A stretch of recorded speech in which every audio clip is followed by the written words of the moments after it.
here at Clipper Magazine Stadium against the Long Island Ducks. Of course, last night Jake Hoover drove in 5 with a couple of doubles and a single. Kelly Dugan had 2 doubles and a home run and drove in 6 in last night's contest. Tonight, Niall Ball will make his first start of the year. He had been sidelined with just a minor hamstring injury after the first inning of spring training. He did not pitch again until this past Tuesday when he threw 2 beautiful innings against the High Point Rockers, keeping the Barnstormers in that ball game on Tuesday night. And had High Point not rallied in the bottom of the 8th inning, Ball would have gotten the win in that Tuesday night contest. His mound opponent is veteran Jorge Martinez, who's never pitched in a major league organization, but he has made quite a career out of the game of baseball. He pitched 8 years in his native Cuba, then came to the United States and pitched for the York Revolution back in 2014. He's been in the American Association. He's pitched in Mexico. He has pitched in Italy. And now for the first time in 6 years, he is back in a York uniform. Those are the starting pitchers for tonight. Here are the starting lineups. First for the Revs, it will be Jeffrey Perez leading off in center field. The right fielder batting number 2 is Troy Stokes Jr. Melky Mesa will bat third. He is in left. The cleanup hitter is the first baseman, Nelly Rodriguez. Carlos Franco will bat fifth. He'll play third base. The catcher batting sixth is Carlos Castro. Josue Herrera will be the designated hitter batting seventh. The shortstop hitting eighth is Elmer Reyes. And Jack Kenley will be the second baseman batting ninth for York here tonight.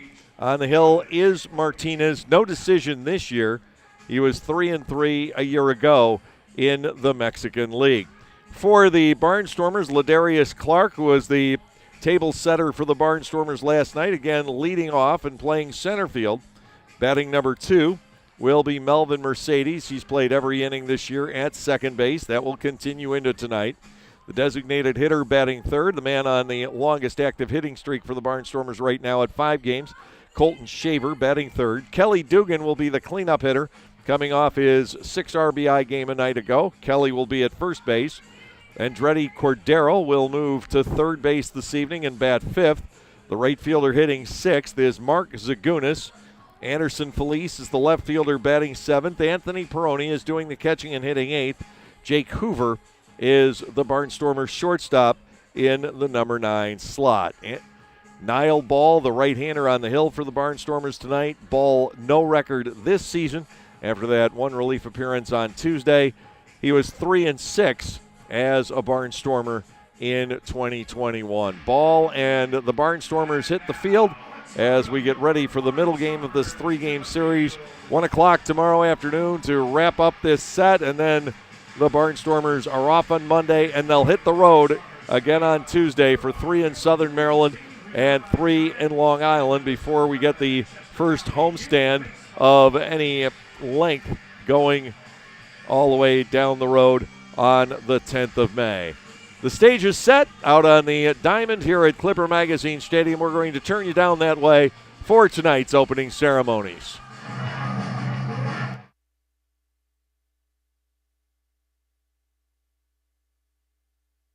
This time we ask that you please rise if you are physically able. Remove your hats as we honor America with our national anthem. Please welcome Kaylin Rosato.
Wonderful job on the national anthem here this evening. The Barnstormers entertaining the York Revolution in the middle game of a 3-game series. And they're doing it with right-hander Niall Ball on the hill. It is Niall's first start of this year. He made 15 starts for the Barnstormers a year ago in what was his second professional season.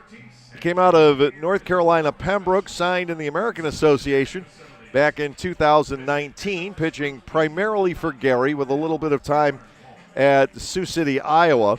And through the pandemic of 2020, he became involved in real estate, and as 2022 dawned, he really didn't have much of an interest to get back into baseball. He hadn't contacted any teams, really. He was working in the real estate industry in Georgia, but the Barnstormers found out about him. The numbers computed, and with the Barnstormers' need for pitching last year, they put a call into Niall, and he said, you know what, I want to give it another try.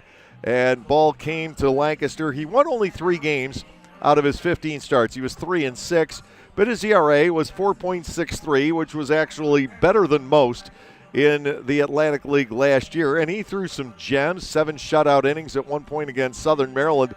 And then there was a game that I don't think I'll ever forget because he pulled a Houdini act all night long at Long Island. He gave up 12 hits in 7 innings, only 2 runs. He got out of 5 separate first and second one-out jams in that ball game without giving up a run in any one of those innings.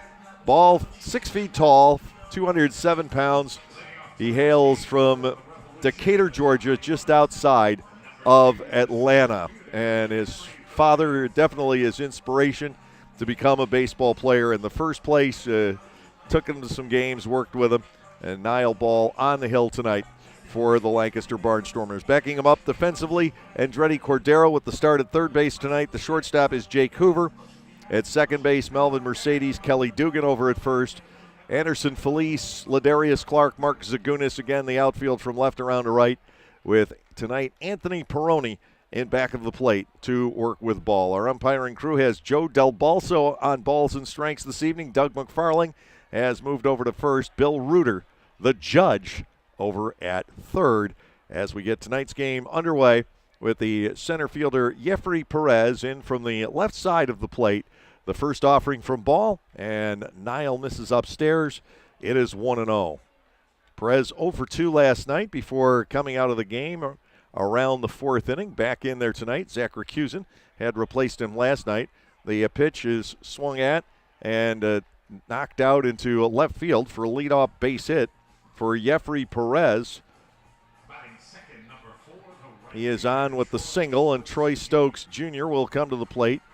Stokes, 12 for 32 with a home run, 7 runs driven in, and was 2 for 4 here last night. Fireworks on tap for post-game here this evening also. It's the Revs trying to get off to the fast start tonight. Got Noel Polanco coaching at third. Looks like Sandy De Leon coaching at first base. The pitch from Ball is low to Stokes. It is 1-0. Perez has 2 stolen bases in 3 tries already on the year. Barnstormers turned a couple of double plays, both behind Mark Zipchinski last night.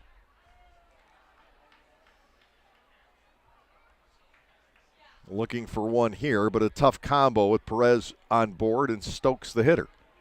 1-0. Ball will deliver over to first base. Perez back in, standing up. Ladarius Clark, a couple of steps toward left center field, but that can just balance out the geography. Swing and a miss. Stokes is even at 1-1. No wind tonight. We have some high, thin cloudiness here at Clipper Magazine Stadium. The sun otherwise is fairly bright. Temperatures in the upper 60s here in Lancaster at the outset of tonight's game. Just like last night, it is expected to get chilly after sunset.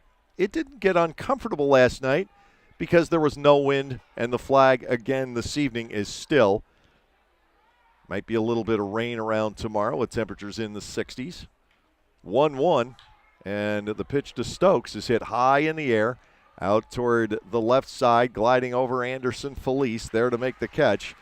Stokes retired for the first out, and Melky Mesa, the left fielder, will come to the plate. Mesa singled home a couple of runs in the top of the ninth last night, where it wasn't so much that you felt the game was threatened with the Barnstormers leading by 21 runs going in, but everybody was wondering simply how long that half inning was going to take. I didn't clock it, but somebody downstairs, I think Blake Glass, was of the belief that it took 37 minutes to play the top of the ninth last night, with a total of 3 hits, 5 walks, and a pitching change. Foul ball back. It is 0-1.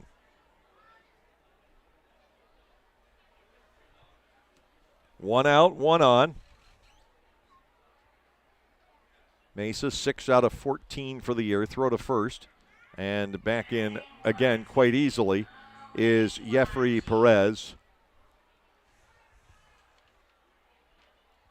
Mesa has had some great times in York. They love him at Peoples Bank Park. Fouled right at home plate. And ball has him, no balls and 2 strikes. He's in his 4th season with the Revs. A .320 career batting average coming into this year, with 58 home runs and 238 runs batted in a York uniform, and he's been consistent. .337 with 20 homers, .298 with 20 homers, .330 with 18 home runs. No balls, 2 strikes. Ball will deal and slip it past the outside corner. He wasn't going to get hurt in that location. 1 ball, 2 strikes. The count to Mesa,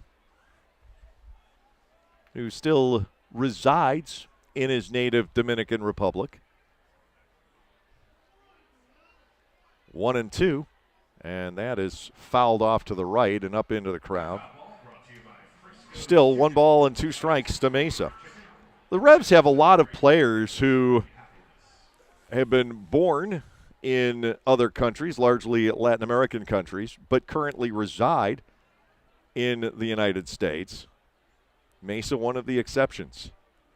1 ball, 2 strikes, throw to first, and that one tested the lead man, Perez, a little bit more. Ball with some other throws in that direction had been trying to lull Perez to sleep. He was still wide awake. He is out to an enormous lead, past the cut in the grass. We'll see if ball throws over there once again. 1 ball, 2 strikes. The right-hander comes set. Perez will hold tight into the dirt, and a good backhanded snag of that one by Peroni. 2 balls and 2 strikes. Barnstormers and the Revs in the middle game of a 3-game set. We'll finish it up tomorrow afternoon at 1:05. Cameron Gann scheduled to go for the Barnstormers.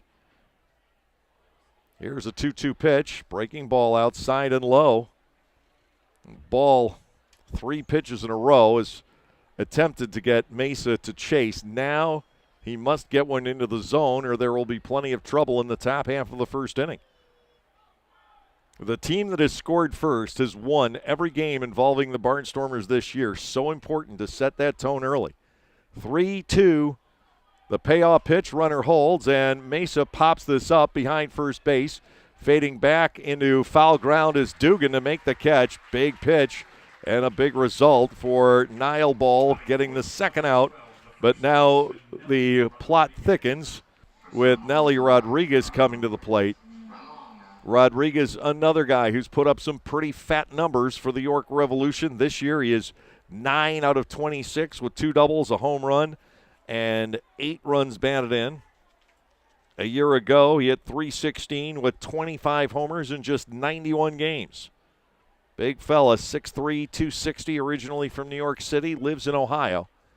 2 outs, Perez the runner at first base. That one gets past Peroni and on to second on what I have to think will be a wild pitch. It is Jeffrey Perez. 1 ball, no strikes, the count on Rodriguez. Nelly Rodriguez played at the AAA level with the Columbus Clippers and the Cleveland organization back in 17 and 18. He didn't hit terribly well there, but he did hit 27 home runs in 617 career at-bats, so that's not bad production. Here is the 1-0 pitch out of the set, and that is wrapped on the ground to third. Up with it is Cordero. Rodriguez retired, and Ball able to avoid damage after giving up the leadoff base hit to Perez. In the inning, no runs on one hit with no errors, and the runner left at second base. We're through 1/2 inning tonight at Clipper Magazine Stadium. York nothing, and the Barnstormers are coming up. Celebrate the history of our national pastime at the National Baseball Hall of Fame and Museum in Cooperstown. See priceless treasures that will bring your baseball memories to life. Connect with events that have shaped and changed the game and our country. Our stories to tell, your memories to share. Plan your family visit today at baseballhall.org.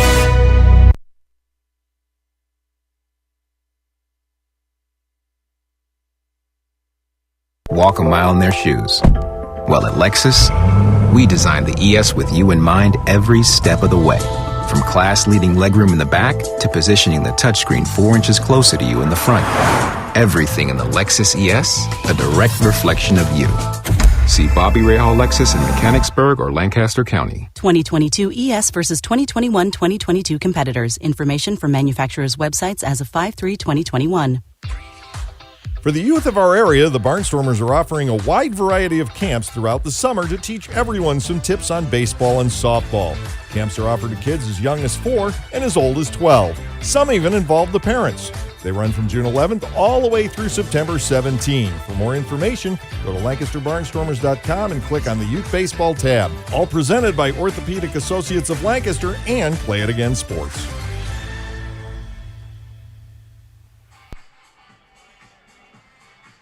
5'11", 215-pound, 36-year-old native of La Habana, Cuba, Jorge Martinez, with the start tonight for the York Revolution.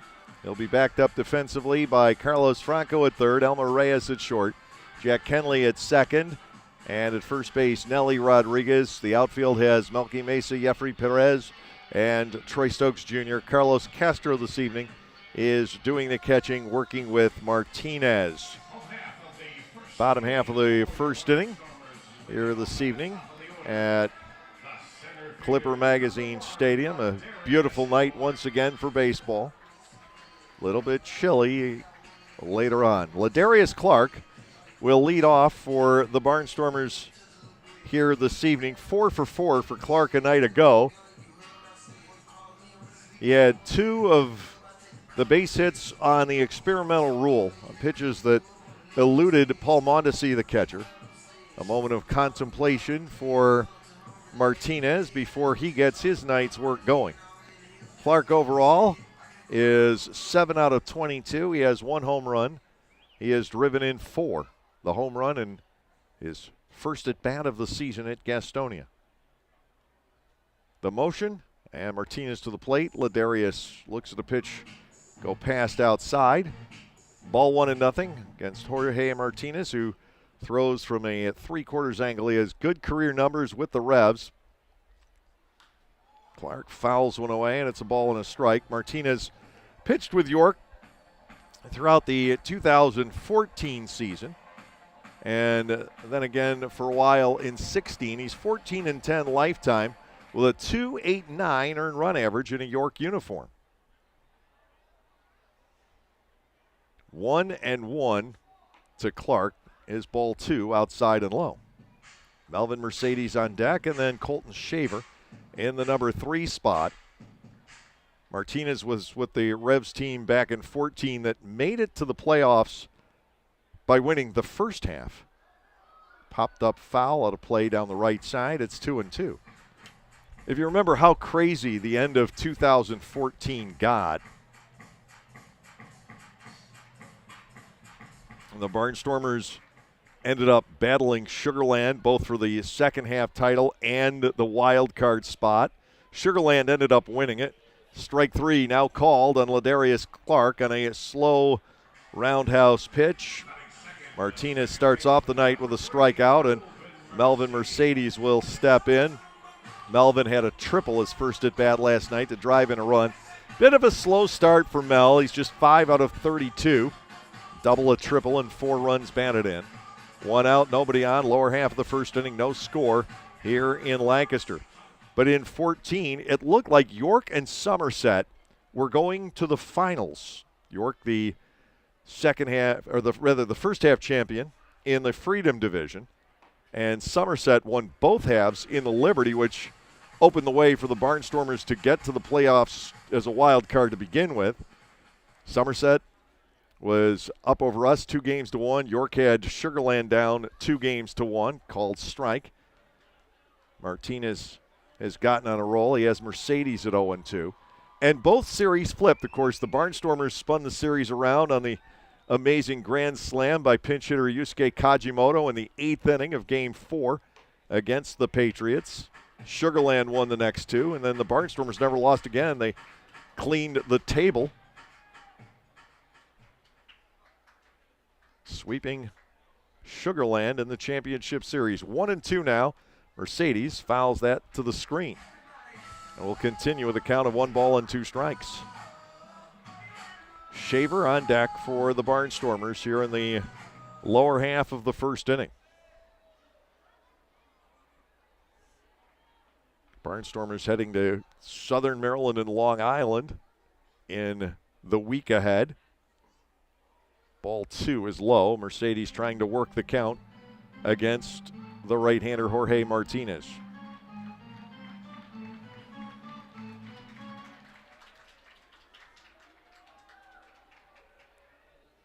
Two balls, 2 strikes. Time is called. That last couple of weeks in 2014, something I'll never forget. Bouncing ball pulled foul by Mercedes. 2 balls and 2 strikes. The Friday night game against Camden, the Barnstormers winning big. Mike Pollock, my counterpart for the Long Island Ducks, and I had spent a couple of days beforehand going through all the combinations. The Ducks had been in the wild card race as well. 2-2, Mercedes with a ground ball to the shortstop. Easy play, Reyes fires across, 2 up and 2 down. That will bring on the designated hitter, Colton Shaver. Shaver on a 5-game hitting streak, 303 with a home run and 5 driven in. His numbers overall. 3 hits and 3 ribbies for Colton a night ago. But Pollock and I had gone through all of the combinations, determined exactly what needed to be done.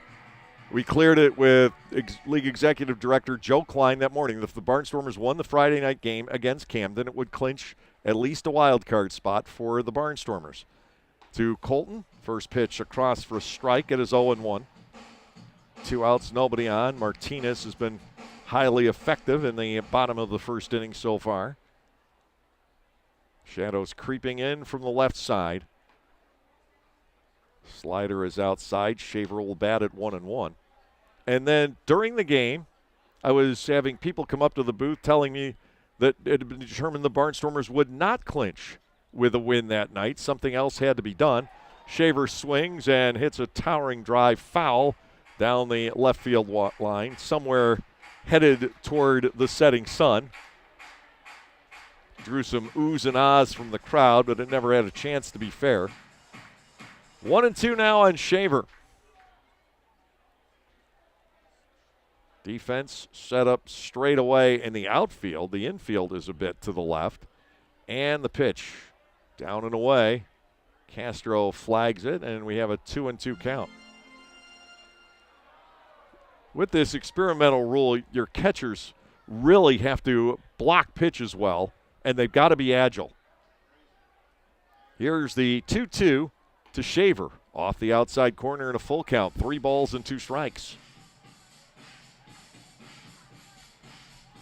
And ever since opening night in Gastonia, Shaver has been extremely adept at keeping the balls in front of him. 3-2. Here comes the payoff from Jorge Martinez. That is swung on and hit down the right field line. Sprinting toward the corner is Stokes. He disappears from view, as does the baseball in foul territory. Shaver will come back at 3 balls and 2 strikes. Colton with tremendous pull power, but after a few spring training games, some BP sessions, and this second regular season game in this ballpark, that swing looked like, hey, I figured this plays out. Go to right field. But he sliced it foul. Shaver back in at 3-2 against Martinez. The right-hander into his wind, and the payoff pitch is into the dirt for ball 4. That's a well-earned walk for Colton Shaver. 2 outs and a man aboard. Kelly Dugan will step to the plate. Dugan had a 6 RBI game last night for the man who drove in 88 runs a year ago. This time around, Kelly 7 out of 25 with 4 doubles and a home run already. His slugging percentage stands at .560 here in the early going. Shaver inching his way off of first, held by Nelly Rodriguez there. The set, and to Kelly inside, and Kelly gets hit. That adds a second base runner for the Barnstormers in this opening inning. Dugan with 2 doubles and a home run last night. Andretti Cordero will step in. He is down to 250. Pair of home runs and 6 knocked in for Cordero.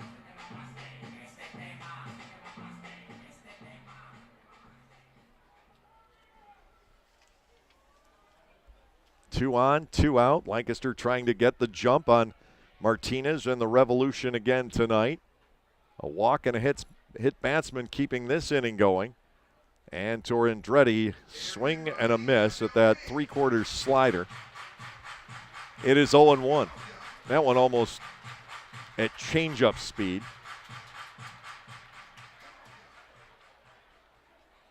Andretti trailing in the count. Cordero's had that one huge game last Sunday. Hasn't done a tremendous amount otherwise. Here's the 0-1. Onto the outer edge for a second strike.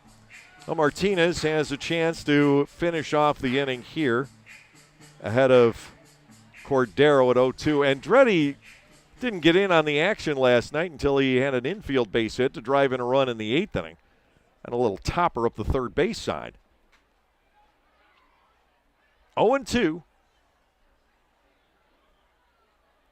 Martinez to the set, the pitch, low and outside. Some deep counts for Martinez, who drops the throw back, and that is a live baseball, but nowhere to go on that. Ball 1, 2 strikes to Cordero. I once saw the winning run score on a throw back to the mound that hit the bat, and it was a live ball. It was in an extra inning game at New Britain when Bowie was there. Here comes the 1-2 to Cordero. He gets a piece, drilling it foul straight back. Will stay at a ball and 2 strikes.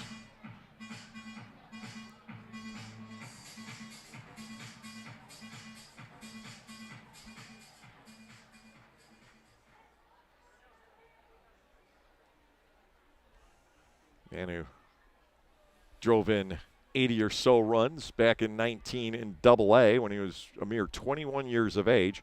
Awaits the 1-2, bouncing ball toward the middle. That is through, base hit center field. Here comes Shaver. Up with the ball is Perez. He'll throw to third, and the Barnstormers take the lead here in the bottom half of the first inning. The shortstop Reyes was pulled toward the hole, and Andretti Cordero able to chop one up the middle for the RBI single.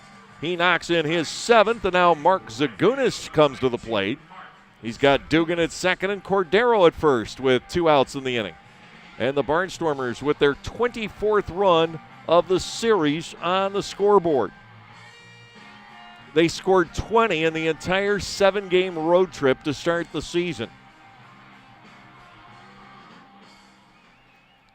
And until everybody plays everybody and you really get into the season, you don't know so much, is it how good High Point and Gastonia's pitching staffs are, or did the Barnstormers just suddenly kick in after getting enough at bats? There's a strike to the inside corner on Zagunis. It is 0-1, some combination of the above. But this lineup was pretty well controlled by High Point and Gastonia. And it's no coincidence those two teams are at or near the top in the league in ERA. To the inside corner, Martinez has another batter at no balls and 2 strikes. High Point with a 2.19 team ERA through 8 games. Gastonia is at 2.75. Southern Maryland is third. And Southern Maryland off to a flying start.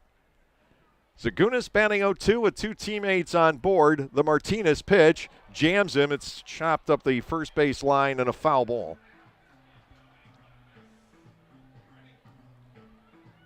Ever since Clark went down looking, the Barnstormers have done a great job on handling Martinez with 2 strikes in the count.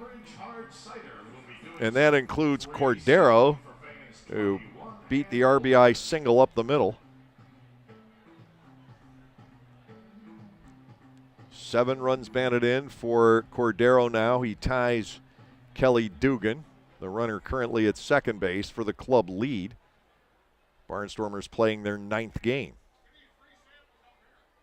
There have been some high-scoring contests. We talked about the low ERAs for the teams. 0-2, Zagunis goes down on that 3/4 slider. Second strikeout for Martinez, but the Barnstormers take advantage of him not being able to finish off hitters, and they score a run on 1 hit with no errors, 2 men left on base. We'll go to the 2nd inning tonight here at Clipper Magazine Stadium. The Barnstormers are ahead by the score of 1-0. This season offers a whole line of new items from Otto's Hospitality. Dig into the world-famous Nathan's Hot Dogs. Take a trip to Otto's Cantina for a walking taco or your favorite adult beverage. Enjoy a helmet of Otto's meatballs or a sausage with peppers from the Broken Bat Deck. For the sweet tooth, there are jumbo chocolate chip cookies, Skyline cotton candy, and ice cream novelties. Or simply snack on Emma's popcorn in a variety of exciting flavors. What a great way to savor your time at the ballpark, courtesy of Otto's. There is a weekend in July where the baseball world revolves around a village in upstate New York. Baseball Hall of Fame induction weekend in Cooperstown is an unforgettable experience full of family-friendly activities and priceless moments. Make your plans today for July 22nd through 25th for the induction of Bud Fowler, Gil Hodges, Jim Cott, Minnie Minoso, Tony Oliva, Buck O'Neill, and David Ortiz as the class of 2022. Visit baseballhall.org today for the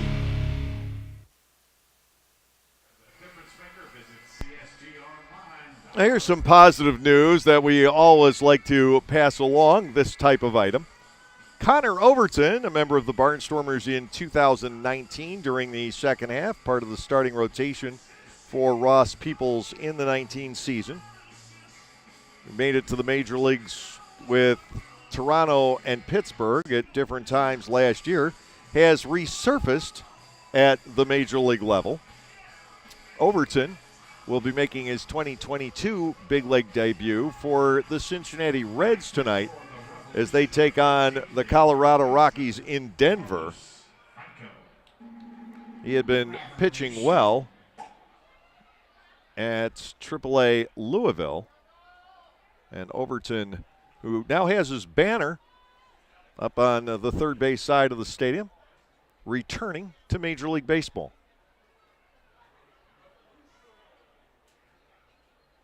He had done a respectable job for the Reds in 3 spring training appearances as a non-roster invitee.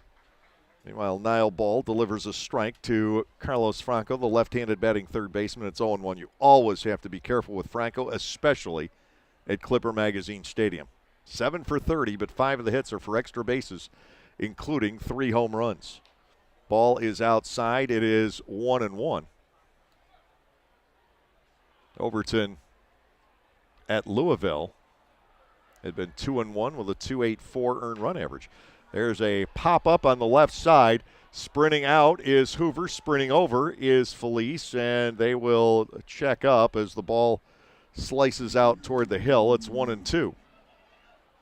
Overton here was 3-5 with a 4.02 ERA. Deserved a better record, as one might think. He had very solid numbers, including 15 walks and 56 strikeouts while he was here.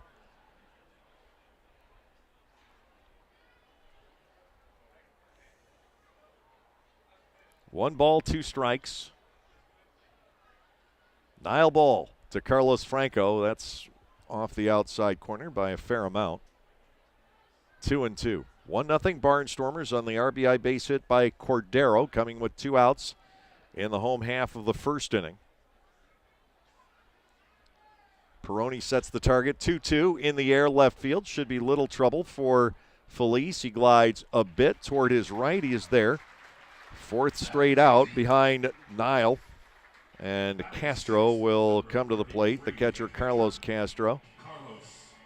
5 out of 25 for the Revs this year, coming off a great season in 2021. But the MO for the Revs is that they tend to start slowly, certainly the last few years, and then just accelerate as the season goes along, and you always consider them a second-half threat. 1 out. Check swing and a foul by Castro. It is 0-1. He hit .353 last year with 17 homers and 59 runs batted in. Originally signed back in 2012 by Atlanta. He'll turn 28 in a few weeks. The pitch, that is grounded left side. It'll go through to Hoover. Jake with the throw, and that is in time for the second out. I talked earlier in the season on the road trip about the Barnstormers having trouble converting that play. They did in spring training, and on the turf in Gastonia and High Point, it seemed like they were having trouble getting that out. But Hoover with a very strong throw from the hole there. We've got 2 down, and the batter is the designated hitter, Josue Herrera, coming up for the first time in this series. He's 3 for 17 with a double and a run batted in on the season. Herrera also returning to the York Revolution.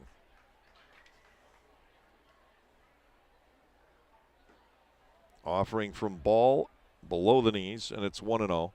Herrera never got out of rookie baseball in a major league organization. Came to York last year, batted .256 with 9 home runs.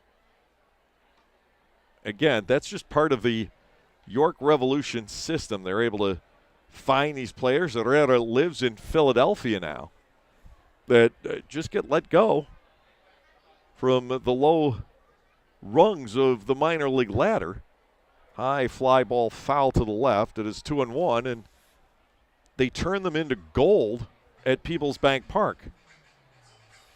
We talk about the year that Castro had last year. Well, he had never played above single-A ball. And if you remember Isaias Tejeda and Telvin Nash, they hadn't either. Swing and a miss. It is 2-2. But during any time they were with the Revolution, they were absolutely deadly. 2 balls, 2 strikes to Herrera, 2 outs, nobody on. Ball has gotten 5 in a row with the defenders doing the work behind him. There is a swing and a miss. Nile with his first strikeout of the game. He sets down his 6th straight, nothing doing for the York Revolution here in the top half of the second inning. We're through 1.5. The Barnstormers leading 1-0.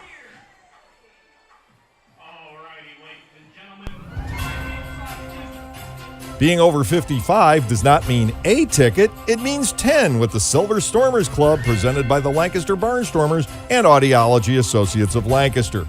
Anyone 55 and over can enjoy baseball action at every Tuesday home game for only $50 on the season. That is nearly a 70% savings. Members also receive a special Silver Stormers t-shirt to wear proudly at the stadium. For more information or to sign up, go to LancasterBarnstormers.com and look in the season tickets section. I wanna rock Rock with the 5-time Tony Award-nominated musical Rock of Ages at Dutch Apple Dinner Theater, April 22nd through May 14th. When a development company plans to turn the Sunset Strip into another strip mall, it's up to a group of wannabe rockers to save the day and the music. With music from Styx, Bon Jovi, Poison, and more, Rock of Ages features all your favorite 80s rock anthems and power ballads. How can you resist? Call 717-898-1900 or visit DutchApple.com to reserve your tickets today.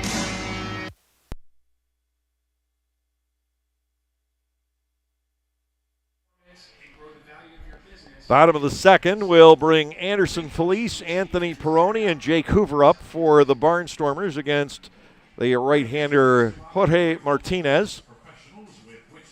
Not a hard thrower, but he comes from somewhat of an unusual angle and has a good mixture of pitches. The velocity and the desire for the big velo numbers seems to be a particularly American thing. When it comes to a baseball approach, you don't see that being that much of an item, say, in Japan or Taiwan, and certainly not in the Mexican League where they just love the junk throwers. First offering to Felice is a called strike. It's 0-1. Martinez doesn't put those numbers up, but he sure knows how to get outs. 0-1. Strike to Felice, and it's 0-2. If they ultimately want to know how to speed up baseball, make pitching above 95 miles per hour illegal. Talk about a radical idea. Breaking ball is low, 1-2. But it would bring finesse pitchers back into vogue.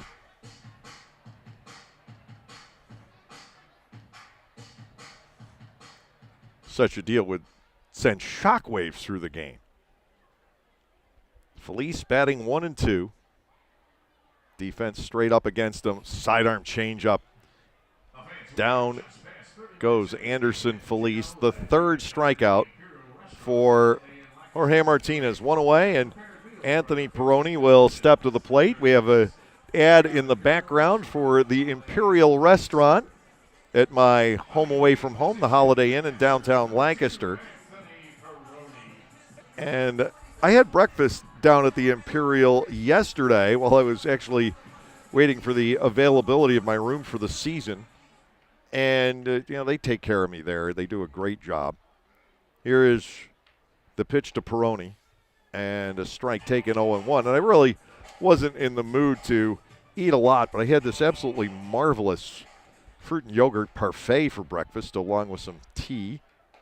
Swing and a miss, 0-2. Anybody who knows me well knows I am not a coffee drinker. I feel like I'm in a serious minority when it comes to that. 0-2. Martinez has been pretty steadily ahead of the Barnstormers batters. Slider goes past the outside corner. Ball 1-2 strikes to Anthony. Jake Hoover waits on deck. Cordero with the RBI single following a walk and a hit batter in the bottom of the first, and he has the Barnstormers ahead 1-0 here. And a Peroni 1-2, slice to right, and a base hit for Anthony. A wonderful piece of hitting for the Barnstormers catcher. Going the other way, reading what Martinez had been doing. Peroni with his fourth hit of the season in 18 tries. Here's Hoover. Jake was silent through the road trip. He only played in half the games because of a couple of minor injuries, but 0 for 10 on the trip, comes back home last night and drops a nickel in the RBI column. Had 2 doubles and a single last night. He loves to go to right field. 1 out, runner on, and Hoover goes to the right side here, but that's going to twist foul and a head out of play. 1 strike to the native of the area north of Detroit, Jake Hoover.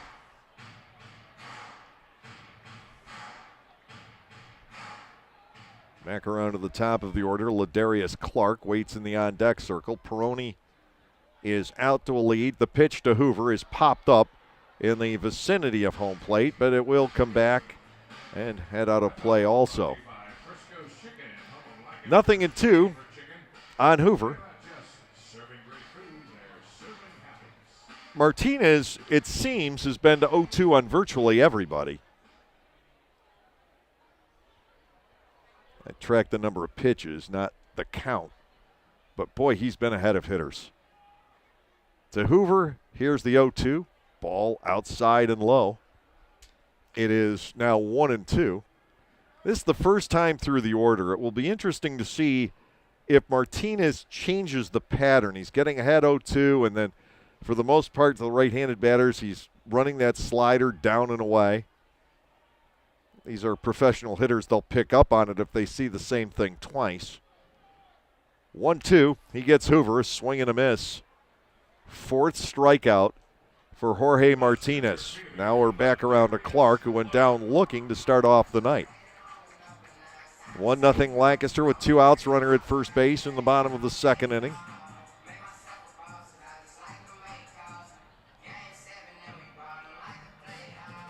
Cordero and Peroni with singles. The Barnstormers had 8 extra base hits here last night. 6 doubles, 3 different players, Hoover, Dugan, and Connor Lean, who came in late in the game, had 2 doubles apiece. Clark with a swing and a miss. He's down a strike at his 0-1. Peroni remaining the runner at first. Ross Peoples coaching third. Troy Steffi at the first base post. 0-1 to Ladarius. Lifted foul out of play, and we have yet another hitter at no balls and 2 strikes. It has been virtually everybody up and down the Lancaster batting order at 0-2, or at worst 1-2 for Martinez, I think, except for Dugan, who got hit by the pitch very early in his at-bat. 0-2, here we are once again. Clark fouls one away at Martinez, who threw 4 innings in his first start, is stretched out, but at the same time, his pitch count's into the middle 40s here. He did not walk a batter in that first start. He was not involved in the decision. There's another foul by Ladarius over on the right side.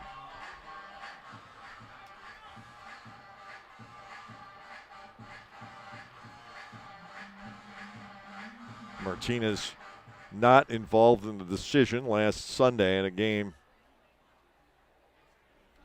that against the Long Island Ducks. Clark backs out of the way, and that, I think, is the first time I can remember Jorge Martinez getting a pitch inside to one of the Barnstormers' right-handed hitters.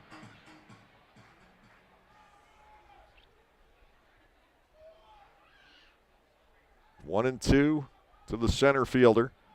Martinez working from the stretch. Peroni not going anywhere, and Clark pops another one up into foul territory. Here comes Castro back toward the screen, but he won't have room.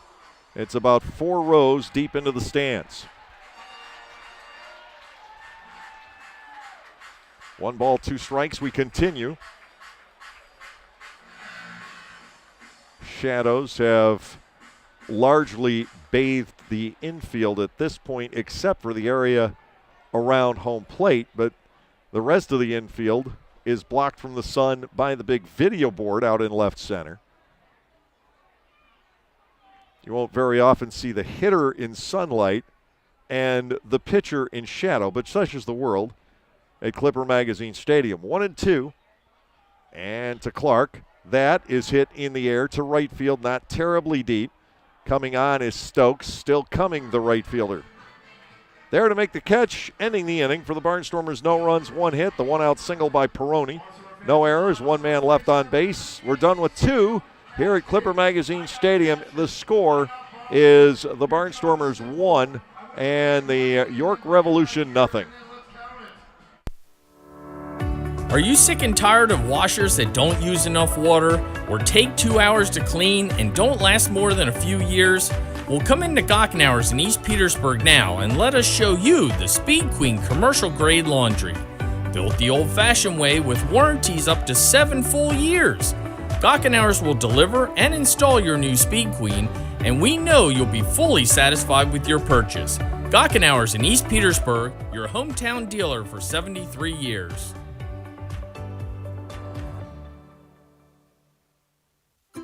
At Clipper Magazine Stadium, we have hot dogs and popcorn, peanuts, soda, and nachos. But what if, say, you are only 3 months old and mom wants to have a night out and watch the Barnstormers?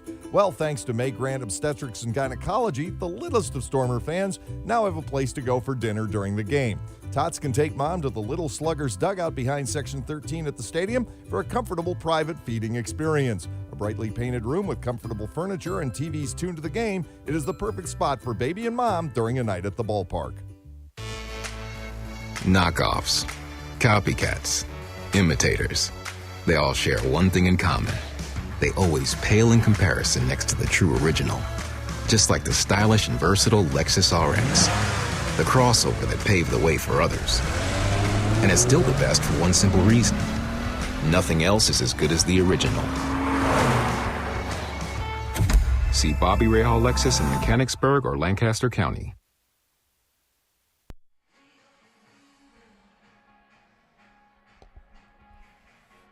Connor Overton making the start for the Cincinnati Reds against the Colorado Rockies a little bit later on this evening. Well, that is good news. Anderson De La Rosa working with the first place Minnesota Twins in the AL Central. Bullpen catcher out there. His wife Laura and the kids are still in Lancaster. They were seen at last night's season opener representing the De La Rosa family. Even with Anderson no longer in uniform here, his heart is here.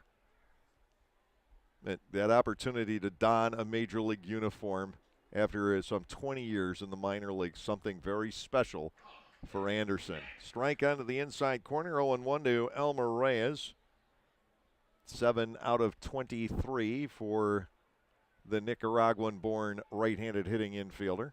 Ball comes back, and that's taken to the right side. Dugan with a leaping try, comes up short. Reyes aboard to start off the York third. Opposite field base hit. And that seems to be the way to go tonight against both of these pitchers. Perez and Reyes have hits to the opposite field. On the York side, the Barnstormers with Peroni going the other way and Cordero chopping a single up the middle. Jack Kenley, the batter. Kenley had a rough night last night. He was 0 for 4. He did pick up a bases-loaded walk in the top of the ninth. He had a tough late night in the field. Not so much early in the game, but looked like he was just struggling to pick up the ball off the bat later on. And that may have been the fatigue setting in. We talked about the long overnight travel that both of these teams faced coming off an opening trip down south. York coming in here from Lexington. Line drive here and a base hit out to right. Chasing that down is Zagunis, and he's going to chase that all the way to the wall. Into second is Kenley with a double. On to third goes Reyes, and York has a big opportunity here in the third inning to take the first lead for the Revs in the series. Men are at second and third with nobody out, and Jeffrey Perez coming in. Ball has been able to limit the number of pitches through the first couple of innings, and really these first two batters have reached on just a total of 3 pitches here in the third. So he could stay out there for a while, but remember, this is his first start of the year.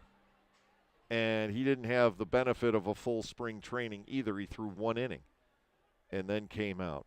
Perez, the batter. Reyes at third. Kenley is at second. And a pitch chopped to first. Should be an out. Dugan waves off ball and takes it himself, but home to score is Reyes. Kenley moves ahead to third on the infield out, 3 unassisted. Perez will collect his third run batted in of the season, and we're tied at 1 with Troy Stokes Jr. coming in, and he'll have a chance to also drive in a run with an out. Kenley over at third with 1 away here in the third inning of baseball tonight. Barnstormers are going to bring the infield in. Ross does this probably more than any other manager in the league. The pitch is fouled off to the right. Stokes trailing at 0-1.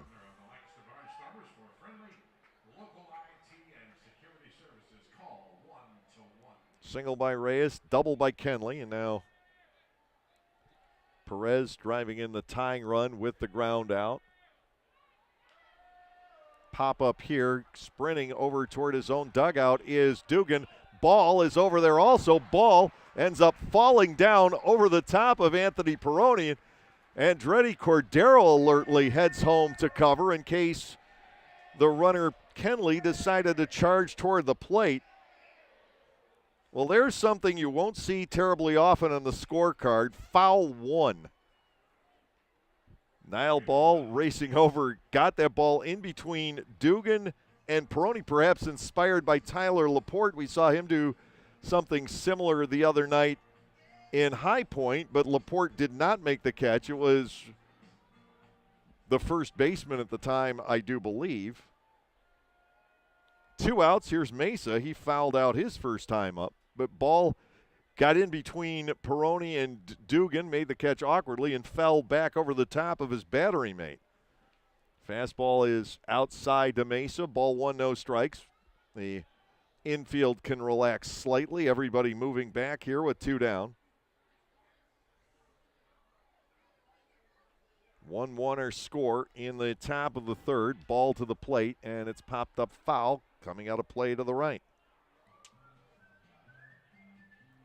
So often talk about the game that Niall pitched at Long Island last year, where he gave up 12 hits in 7 innings and only 2 runs, 1 earned. 5 times he got out of a first and second 1-out scrape without being nicked. Pours a fastball onto the outside corner. And Niall is ahead of Melky Mesa at 1 ball and 2 strikes.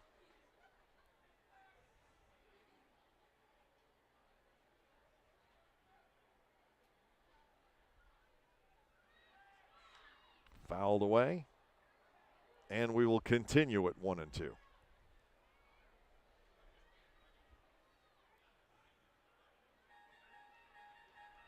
Decent crowd tonight, not where we were last night with an opening night attendance of 56-14, second biggest crowd the Atlantic League has seen so far this year. Ball slides that off the outside corner. 2-2. To Mesa. Nelly Rodriguez waiting on deck. If you're Mesa, you love that protection.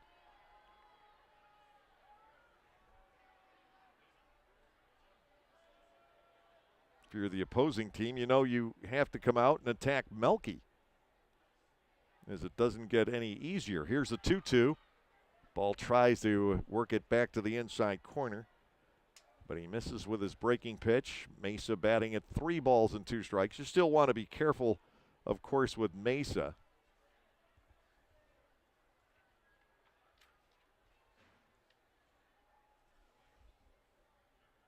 Payoff. Fouled up the first baseline. Came off his foot, I think. Still 3-2.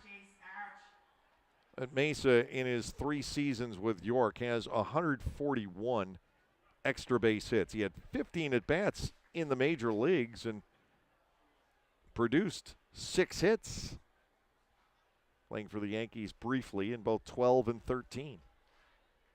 3-2 once again to Mesa, the motion, and he gets hit as Ball sent a changeup, curveball, something that never really moved, started off, headed towards Mesa's backside, and ended up there.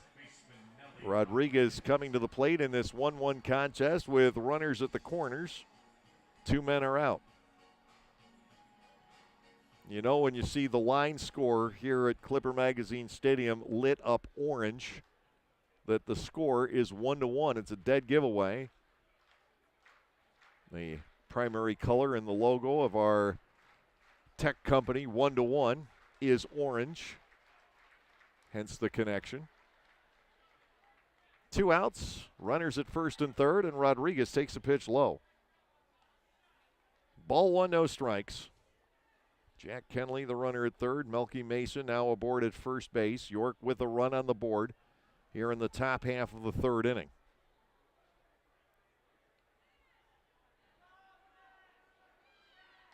That is a fastball in too close. Ball trailing 2-0. Carlos Franco, the third baseman, is the on-deck hitter. And if we get a walk here, I imagine that we'll see Mark Johnson pay a mound visit. 2 balls, no strikes to Rodriguez. Ball is just a little bit up, and now he trails 3-0. And this inning, which looked like might close with just the 1 run on the board and a tie game, suddenly becomes a little bit scarier. 3-0 ball to Rodriguez, who looks all the way and takes a strike. It is 3-1. Niall Ball, during the exhibition schedule, largely became my sidekick. We weren't on the air, but very often sitting together in the press boxes tracking the games. He is a great conversationalist. And we agreed if ever given the opportunity, he might sit in and do color with me. Strike 2. And now it's gone all the way out. 3 balls, 2 strikes. Rodriguez wanted to shed the bat and head to first base there. I always enjoy having someone in with me, as long as that person is willing to chat. 3 balls, 2 strikes with 2 outs. Mesa will be on the move. There he goes. And the pitch hit in the air, right field. Zagunis going back. Mark has room. Back up onto the track, and he makes the catch. Damage averted here in the third inning. 1 run does score with a couple of hits, no errors, 2 stranded. We'll go to the bottom half of the third inning against the York Revolution, and the Barnstormers and Revs are tied 1 each.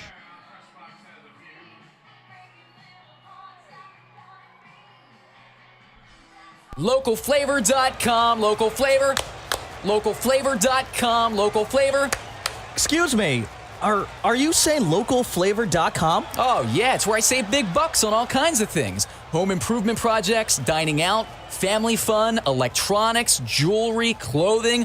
I even bought my wife a fancy spa package for half price. Half price?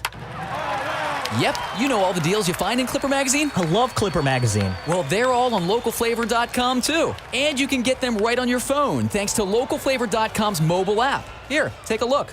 Well, this app is amazing. Look at all these restaurants, amusement parks, car washes, fitness centers. This is worth sharing about. Exactly. Localflavor.com online, the Local Flavor mobile app, and Clipper Magazine together. It's like a triple play. Do the cheer again. I'm in. Localflavor.com, local flavor. Come on, everybody! Localflavor.com, local flavor. Localflavor.com, local flavor. Melvin Mercedes, Colton Shaver, and Kelly Dugan scheduled in the bottom half of the third inning. Tie ball game at 1 apiece as Niall Ball was able to work out of a none-out jam and ultimately a 2-out jam in the third inning, giving up the single to Reyes and the double to Kenley starting it off. Got out of it with just the 1 scratch on the scoreboard. Elsewhere in the Atlantic League tonight, Gastonia off to a big start at home against Staten Island. 5-1, the Honey Hunters lead with Marcus Walden on the mound. Gastonia looking to go to 8-1. Staten Island yet to win a game. It would be Gastonia's 8th consecutive win since the opening night loss to the Barnstormers.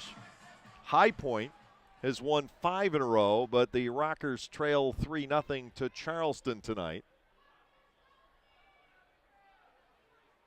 Charleston is 5-3, High Point 6-2. Melvin Mercedes takes a ball outside from Jorge Martinez. Mercedes 0 for 1 on a ground ball to short. Wild Health in Southern Maryland tied 2 apiece in the top of the third. Mercedes lobs a fly ball out to shallow right center field. On comes Stokes to make the catch. That's his second put out in a row. 1 away. Colton Shaver will come in.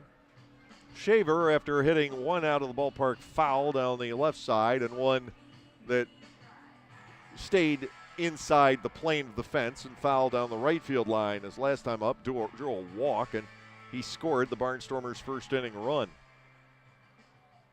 Long Island trails Lexington 2-1 with play in the bottom half of the third inning. First pitch strike. It is 0-1.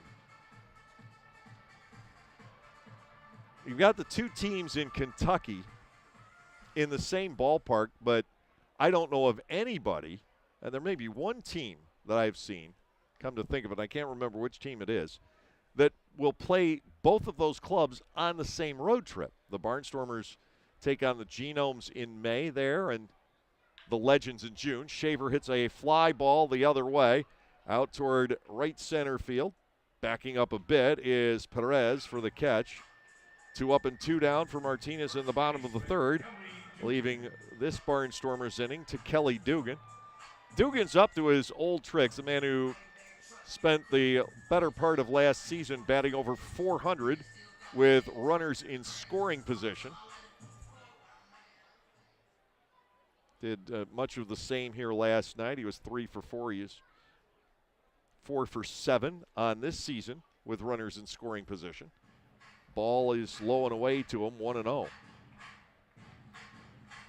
He had a 7 RBI game here on FanFest against the Black Sox. He had a grand slam and a 3-run homer out of sight that afternoon.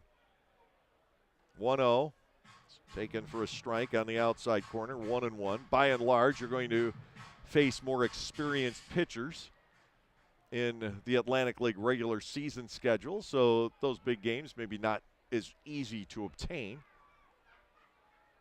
Here's a 1-1. Off-speed pitch is outside. Dugan ahead in the count, 2-1. Andretti Cordero, who has the Barnstormers RBI, waits on deck.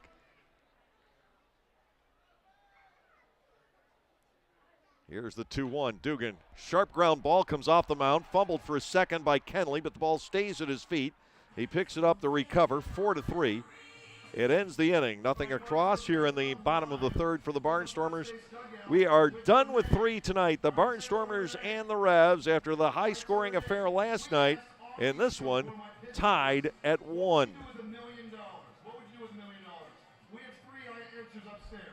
There is a weekend in July where the baseball world revolves around a village in upstate New York. Baseball Hall of Fame induction weekend in Cooperstown is an unforgettable experience full of family-friendly activities and priceless moments. Make your plans today for July 22nd through 25th for the induction of Bud Fowler, Gil Hodges, Jim Cott, Minnie Minoso, Tony Oliva, Buck O'Neill, and David Ortiz as the class of 2022. Visit baseballhall.org today for the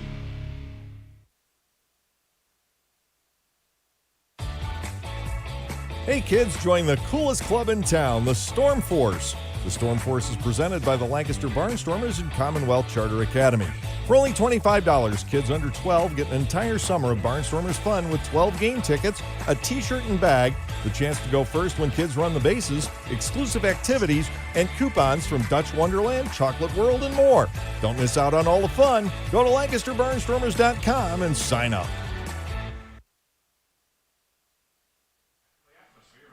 We've logged 3 innings so far tonight. 1 run on 3 hits, no errors, 3 left for York. And the Barnstormers 1 run on 2 hits with no errors. 3 runners left on base. Top half of the 4th inning, Niall Ball will be facing Carlos Franco, Carlos Castro, and Josue Herrera of the York Revolution in this 1-1 contest. This is the first time in a while a game's been this close coming out of the first 3 innings.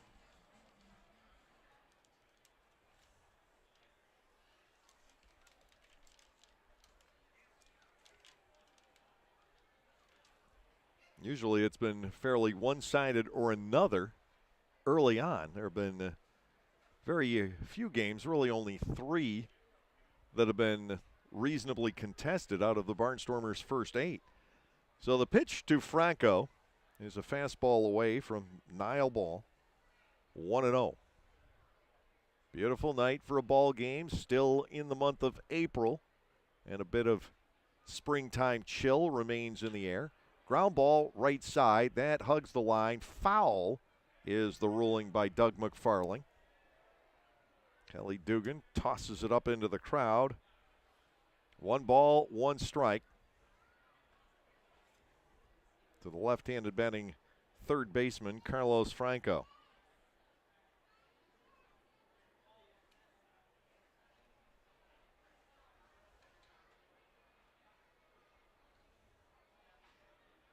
Next delivery, missing off the inside corner. Ball trailing 2-1. 2 out of the 3 York innings so far have opened with a single. Perez in the first, he got stranded. Reyes did score last inning. This fouled off the end of the bat over to the third base side, 2-2.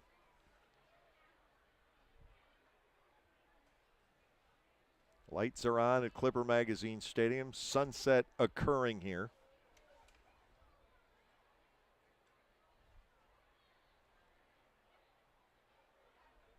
And the pitch jammed him. It's rolled up the first base line.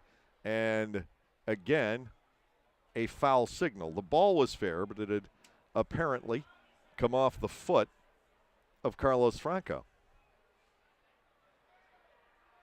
Anthony Peroni didn't see it occur, and he asks Joe Del Balso for his opinion. It was the first base umpire, McFarling, that made that signal, ruling it a foul ball. 2-2.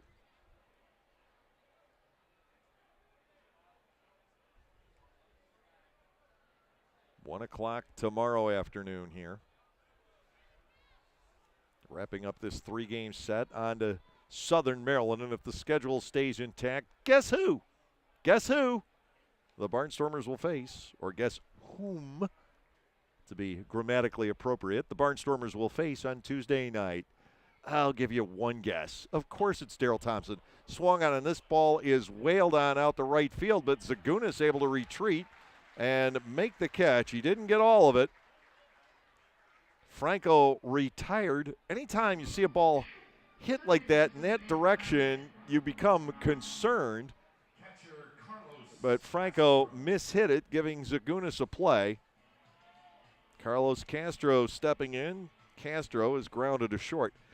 And really the art of pitching, which in so many ways has been lost over the last decade or two, is to get hitters to get themselves out. How often you used to hear that expression. And that's kind of what Ball has been doing tonight. Upstairs, it's 1-0. Get hitters to get themselves out, give them pitches that are tempting, but they just move enough at the last minute that they end up weakly on the ground or popped up into the sky and not leveled off and hit hard. 2-0 to Castro. 1 out, nobody on, top of the 4th in this tie ball game. Called strike to the inner edge. It's 2-1. These days it's the pitching velocity and spin rate, and the hitters with the exit velocity and the launch angle. 2-1 offering. Fouled back. 2-2 with a negative launch angle. Barnstormers have action. A right-hander begins to throw in the bullpen. It looks like Tyler Sullentrop from here. Beautiful pitch. Swing and a miss. Castro is fooled. Nile with strikeout number 2. 2 gone. And Josue Herrera will step in. He is the other strikeout victim.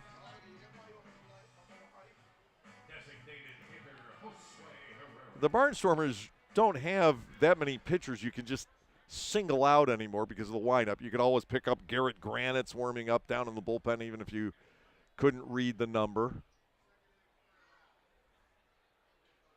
Schumann's motion, of course, you can always detect, and you know what time of game is Schumann time. Swing and a miss, it's 0-1. But this looks like Sullentrop to me. 0-1, the count on Herrera. Ball will kick and fire into the dirt. Ball 1, strike 1. Nile has done a commendable job tonight, even if it does only last 4 innings. He's thrown about 60 pitches to this stage. 1-1 on the way. Breaking ball, bites to the inside third. Now it is 1-2.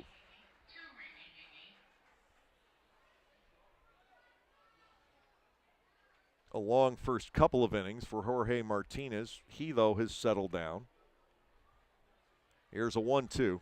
That slipped. 2 balls and 2 strikes. Ball about 3 or 4 times tonight has had that happen. He's tried to get the ball to the inside corner, right-handed batter, left-handed batter, his outside corner. And it's come out of his hand awkwardly, missed by quite a bit, and he's fallen off to the first base side. 2-2. Ground ball past the middle, and a diving try by Mercedes can't come up with it.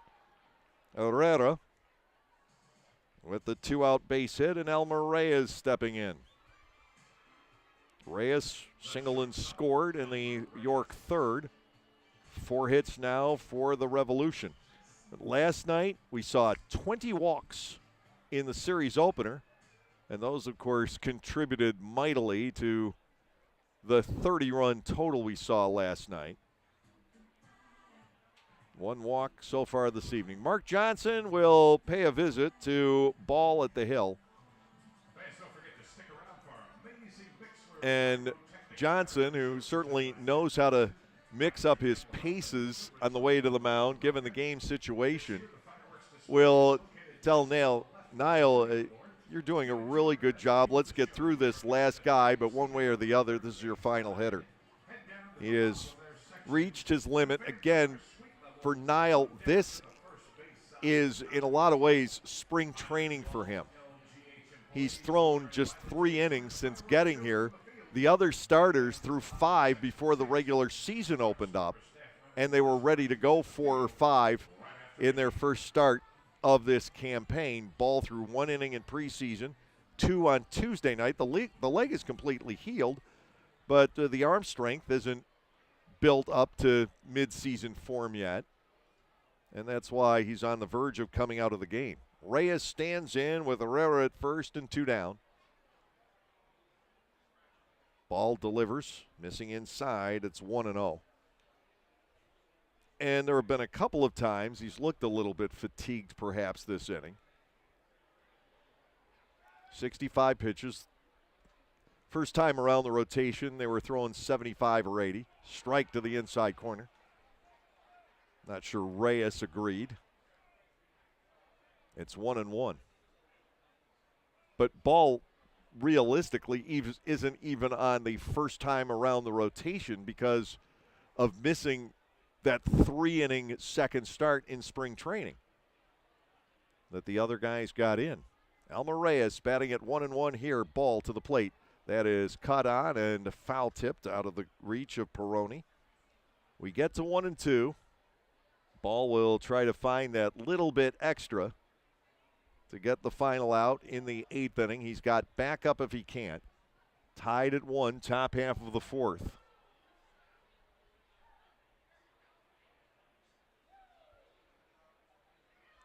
Niles' pitch, little chip shot right to the second baseman, Mercedes. It'll end it. No runs, 1 hit, no errors, and 1 left. Midway through the 4th inning. Here in Lancaster, the Revs and the Barnstormers are knotted at 1.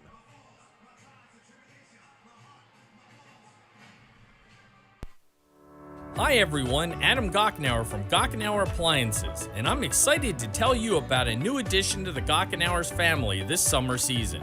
We are now selling Titus Gas Grills. Titus Gas Grills gives you a high quality, all stainless steel grill at an affordable price. And the best thing is you can assemble it yourself in just 5 minutes. That's right, 5 minutes. Stop by to see this great grill now and mention this ad to receive a free gas grill cover with your Titus Grill purchase. Gockenauers in East Petersburg.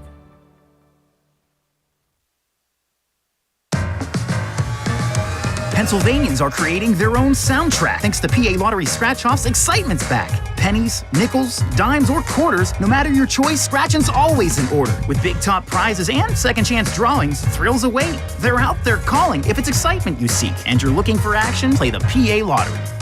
And keep on scratching. Must be 18 or older. Please play responsibly. Benefits older Pennsylvanians every day.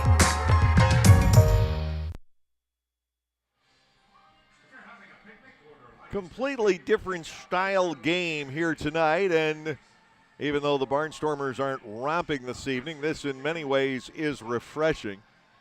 Very well pitched between the starters Niall Ball and Jorge Martinez. Ball, by all appearances, will be coming out for the fifth inning. Martinez working to Cordero, Zagunis, and Felice in the home half of the fourth. The Barnstormers with two singles off of this right-hander, including one by the man stepping in, Andretti Cordero, driving in the run back in the first inning on a hopper up the middle. Well to the left of the shortstop Reyes. Barnstormers in whites tonight. They had to wear the same jerseys as last night. And York has switched from navy to gray for this evening. A strike onto the inside corner to Cordero. It is 0-1. Martinez has pitched well. He has struck out 4. Given up 2 hits, a walk, and he's hit a batter. Cordero fouls this off. And Martinez living where he's been living all night at 0-2.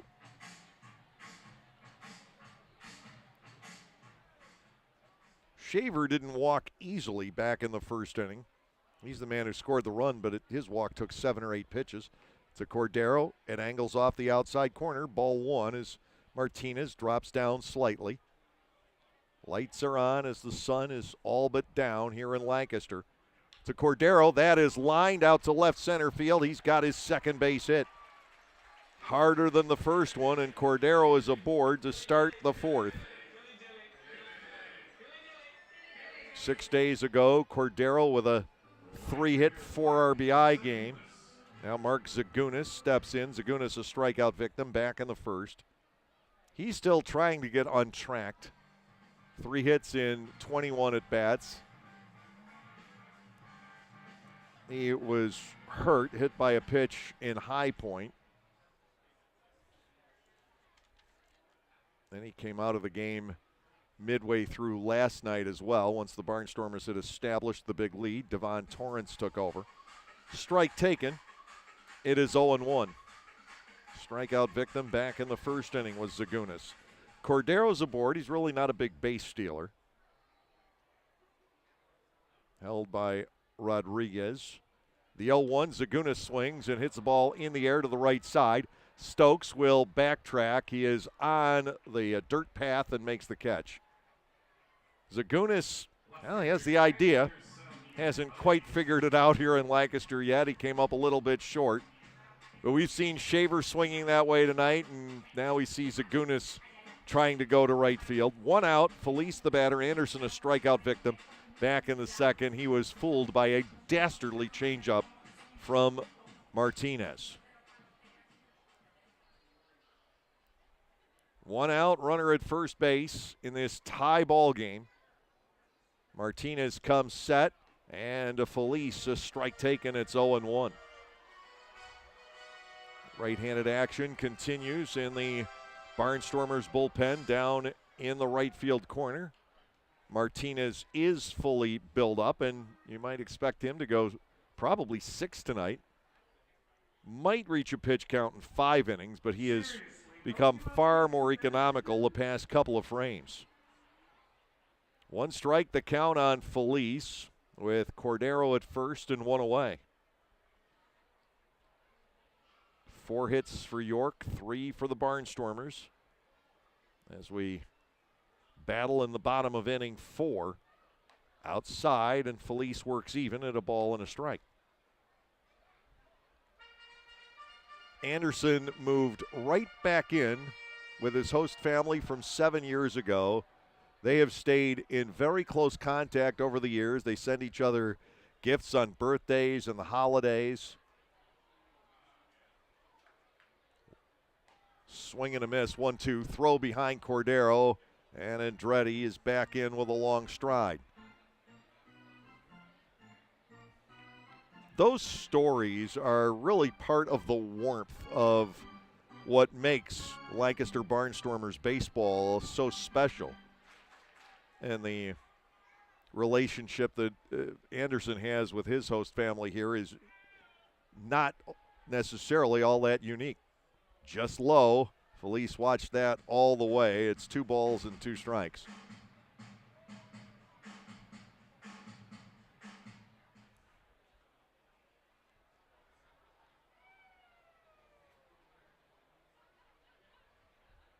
Cordero inching his way off of first. Martinez out of the set, brings it home, and ball 3 is upstairs. 3-2 from Martinez, who grew up in Cuba, to Felice, who grew up in the Dominican Republic. As, of course, baseball has had a great reach into the island nations in Latin America. Soccer's still more popular in Mexico, but there is a lot of baseball in Mexico. Baseball took over the landscape in Venezuela. Payoff pitch. It gets away from the catcher Castro. Felice can go to first on the walk, and Cordero moving ahead anyway. So Bill Hoffman will be relieved to know, he's in the scorer's booth tonight, that he can just call that a walk. He doesn't have to follow any crazy rules on pitches that get away from catchers right there. Poor Joel Schreiner last night. I mean to tell you, he had it all. If there was some crazy thing to happen to an official scorer last night, it all got dumped on Joel in one game. Hoffman's had it easy so far tonight. Anthony Peroni steps in. Cordero at second. Felice at first with 1 away. Peroni, solid single into right his first time around against Martinez, who has now issued his second walk of the ball game. 2 on with 1 out. The Barnstormers have it set up here in the 4th inning.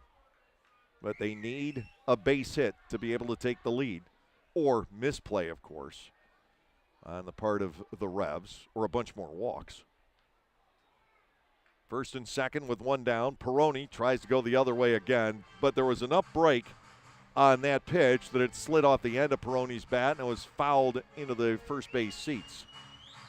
0-1 to catcher Anthony Peroni behind the plate for the 3rd time in the 9 games so far this year. So we're beginning to see a pattern established that Shaver will catch a couple and then Peroni will give Colton the break.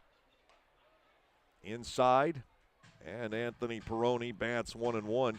Jake Hoover is on deck, the man who loves to hit with runners in scoring position.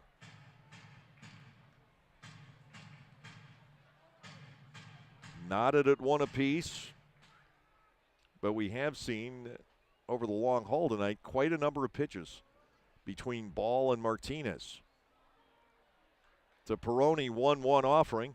He watches that slider all the way, and it's low. Castro wanted some help from the first base umpire, Doug McFarling, it appeared, and McFarling never gave a signal, which is pretty much an indication of, are you serious? 2-1.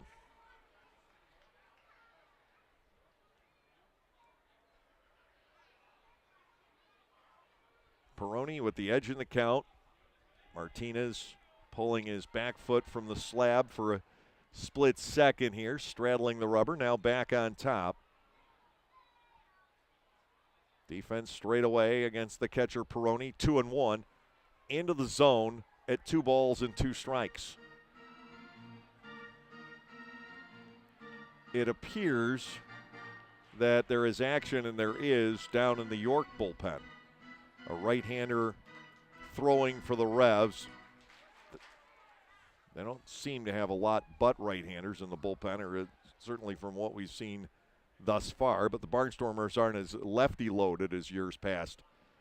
2-2 on Peroni. The pitch is popped up here on the right side. Going back is Kenley. He will call off Stokes and make the catch. The runner's forced to hold. It's up to Hoover. Jake 0 for 10 on the road. That's because he never got a chance to bat with men in scoring position. Last night he had those opportunities, and he took advantage of every single one. He was 3 for 3 with 5 runs batted in last night. And the run-scoring opportunities. Now he's got Cordero at second, Felice at first with 2 outs.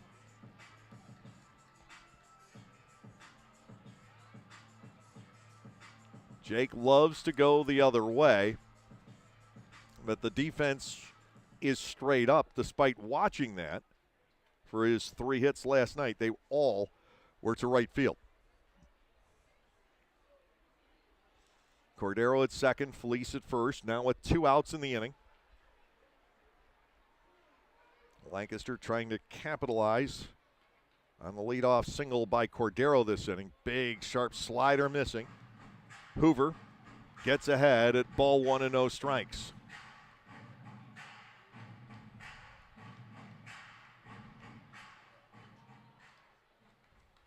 Jorge Martinez into the mid-70s on his pitch count here in 4 innings. To Hoover 1-0. He pulls this out the left field, sending Mesa scrambling back, and Melky Mesa will get there and make the over-the-shoulder catch. No, he did not. Or yes, he did. Made the over-the-shoulder catch for the final out. He took a while to put on the brakes and come back in, and Hoover was running for all he was worth, thinking that ball fell in. Melky Mesa with the running over-the-shoulder catch. Jake Hoover hitting a ball that's out of a lot of ballparks, but in the spacious left field here in Lancaster, not enough of it. No runs on a hit, no errors, 2 left, and at the end of 4, we remain tied at 1. Please check the video board and look for your group, and we thank you all for your support of Barnstormers. It's no longer about answering the most emails or pulling the most all-nighters. It's about prioritizing what's most important. Hey, Lexus, give me directions to Eagles Peak Hiking Trail. Calculating route. That's why the Lexus NX has an interface engineered to understand you and an available 14-inch touchscreen that's simpler and more intuitive. The Lexus NX. See Bobby Rahal Lexus in Mechanicsburg or Lancaster County. Availability and accuracy of navigation system depends on many factors. Data charges may apply. There is a weekend in July where the baseball world revolves around a village in upstate New York. Baseball Hall of Fame induction weekend in Cooperstown is an unforgettable experience full of family-friendly activities and priceless moments. Make your plans today for July 22nd through 25th for the induction of Bud Fowler, Gil Hodges, Jim Cott, Minnie Minoso, Tony Oliva, Buck O'Neill, and David Ortiz as the class of 2022. Visit baseballhall.org today for the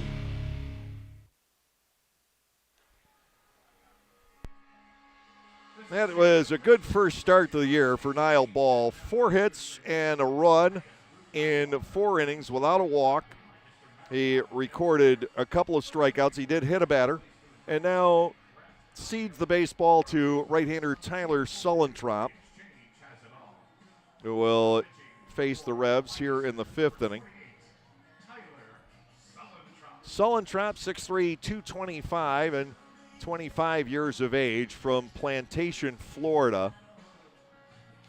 He gave up a home run to Quincy Lattimore in his last appearance. That was the Thursday night game at High Point. After that, pitched an inning and 2/3 of hitless baseball. Sullentrop entering play for the 4th time. He has the win on opening night.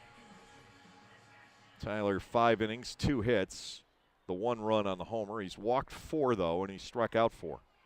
Jack Kenley doubled his first time up, and now against the harder-throwing Sullentrop, takes a strike at his 0-1.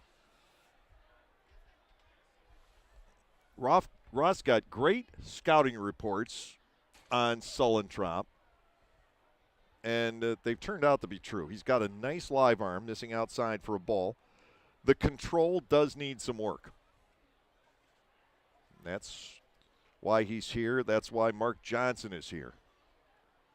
1 ball, 1 strike. The right-hander delivers again and misses up and away for ball 2. He's been with the Mariners and the Cubs. 2 seasons in the Seattle organization, never broke out of the rookie camp.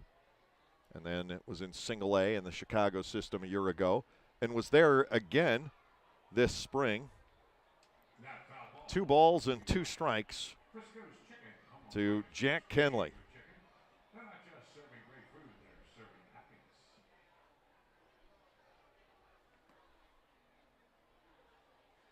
Perez and Stokes will follow. Fastball is low. 3 balls and 2 strikes. Ball avoided the free pass in his 4 innings. That was a really nice beginning to the season for Niall, especially coming off the 2 shutout innings with 4 strikeouts against the Rockers earlier in the week. Payoff pitch, and Kenley goes the other way. A fly ball down the left field line. That is curling and a foul ball, says Bill Reuter. Anuel Polanco tried to coax the call the other way. It was down in the bullpen of the York Revolution and close. Cordero is signaling, hey, that was foul, and Polanco seems dismayed that the ruling went against him.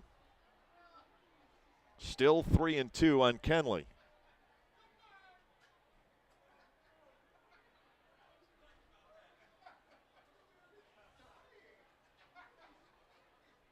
The payoff is ball 4 down low. Sullentrop walks the first batter here in the 5th inning.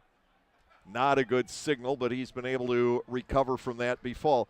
That is something still that has plagued the Barnstormers the past couple of years, is relievers not getting that first batter that they come in to face.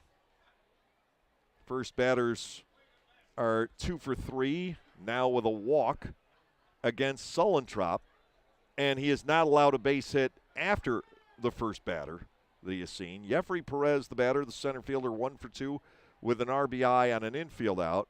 Sullentrop's pitch is low, and it is ball 1.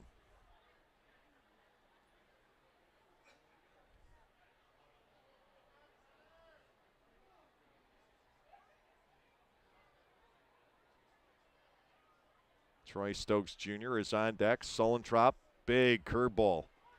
Could call that one the Sullen drop, and it's 1-1. All right, maybe I'm reaching on that one.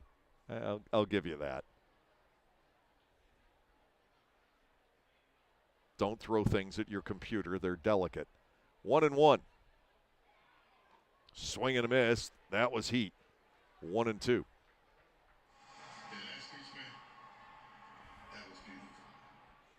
Kenley, the runner at first. He has not attempted a steal yet this year. The situation could call for it right now. A 1-1 ball game, top half of the 5th inning. Well, Barnstormers scored in the first. York answered in the 3rd. 1 ball, 2 strikes to Jeffrey Perez. Sullentrop works out of the stretch. Kenley will stay in place, and that is cut on and missed. Strikeout for Sullentrop. He matches his 5th strikeout of the season to his 5th walk of the season. Troy Stokes will step in. Stokes has flied to left and fouled to the pitcher ball, which you won't see terribly often. Niall wanted to make sure the ball was caught, and he charged over toward the Barnstormers on deck circle. There goes Kenley, a half swing and a miss. The throw down from Peroni will be late. Sliding in head first is Kenley, who has his first stolen base of the year. You knew they had to want to test the waters right there, and he got a good start against Sullentrop. Peroni made a clean throw, but the check swing did not help the cause. And the throw, while right on line, did arrive belatedly. Go-ahead run in scoring position here in the 5th inning for the York Revolution. 2 chances to get Kenley home. Stokes trailing by a strike. Sullentrop delivers, fouled off. It's 0-2. Kenley stole just 4 bases in 96 games for York a year ago. after coming out of the Detroit system. He was on Mark Johnson's Erie Ball Club last year. 0-2 before coming to York. 0-2 to Stokes Jr. Kenley leads off second. Sullentrop checks him. Curveball, that is swung on and missed. Stokes will give up as the ball did not get far from Peroni. Sullentrop has struck out 2 in a row. Now he encounters Melky Mesa. Perez, Stokes, and Mesa, I talked about this last night, all have a very short stint or two in the major leagues, and they're all hungry to return. Mesa has become a fixture in York. Perez and Stokes look for this to be their path back to where they once had reached. Strike on the inside corner at the knees. 0-1 to Mesa. Sullentrop, after the leadoff walk in this inning, has looked dominating, and that's what you see. It's not always there. He can have a little trouble coming out of the blocks, but there is upside with Tyler Sullentrop. The 0-1 is low and gets between the legs of Peroni. On to third goes Kenley. We do not see Mesa making the charge to first base. A wild pitch is going to be the ruling there. So the runner is 90 feet away now. 1 ball, 1 strike. 2 outs, so the defense can lay back.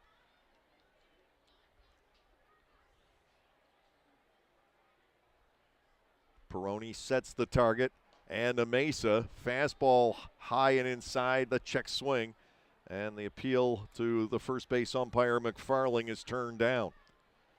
2 balls, 1 strike here. Beautiful night it's turned out to be. It will get chilly.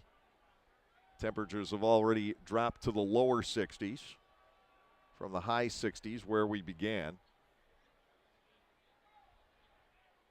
Mesa waits the 2-1. Sullentrop deals, and that is slashed over the right side of the stadium and out toward Prince Street. Look out below. 2-2.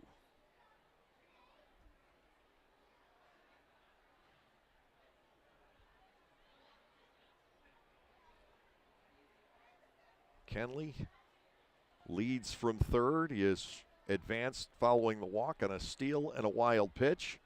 Mesa waits the 2-2. Sullentrop with a curveball, and it gets a swing and a miss. He strikes out the side. Does Tyler Sullentrop. No runs, no hits, no errors, 1 man left. Halfway through regulation, and little has been decided tonight. The score, the Barnstormers 1 and the York Revolution 1. Localflavor.com, local flavor. Localflavor.com, local flavor. Excuse me, are you saying localflavor.com? Oh, yeah, it's where I save big bucks on all kinds of things. Home improvement projects, dining out, family fun, electronics, jewelry, clothing. I even bought my wife a fancy spa package for half price. Half price? Yep, you know all the deals you find in Clipper Magazine. I love Clipper Magazine. Well, they're all on localflavor.com too. And you can get them right on your phone thanks to localflavor.com's mobile app. Here, take a look. Well, this app is amazing. Look at all these restaurants, amusement parks, car washes, fitness centers. This is worth sharing about. Exactly. Localflavor.com online, the Local Flavor mobile app, and Clipper Magazine together. It's like a triple play. Do the cheer again. I'm in. Localflavor.com, local flavor. Come on, everybody! Localflavor.com, local flavor. Localflavor.com, local flavor.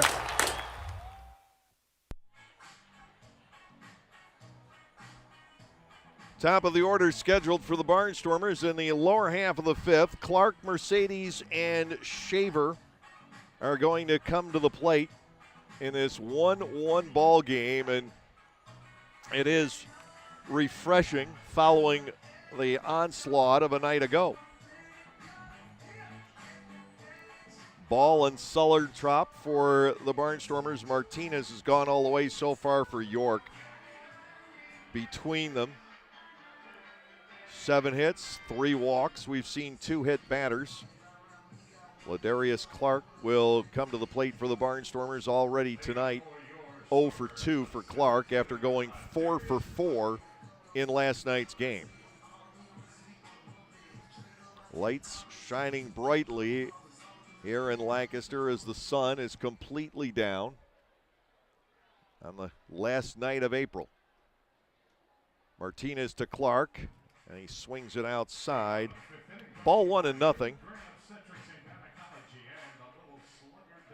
Clark is struck out looking and flied out to right, fairly shallow. The 1-0 slips low on the breaking pitch. 2 balls and nothing. You won't see Jorge Martinez breaking any velocity records. He throws about the same level as Darryl Thompson. But as you know, that can be very effective here, and I think anywhere. Foul to the right, 2-1. I mentioned earlier that if you want to quicken the pace of baseball, make pitches above 95 miles per hour illegal, and it would force everybody to throw a little bit more to contact, a little more finesse. 2-1 is outside on the slider. 3-1 to Clark, and how much would the Barnstormers relish getting Ladarius and all that speed on base right now? He started the year batting cleanup, and is now the leadoff hitter. He's been all over Ross Peoples' batting order. 3-1, ground ball down the third base line, foul. And between Franco and manager Ross Peoples, Clark bats at 3-2. 4 hits last night for Ladarius. He has not been able to get on track this evening.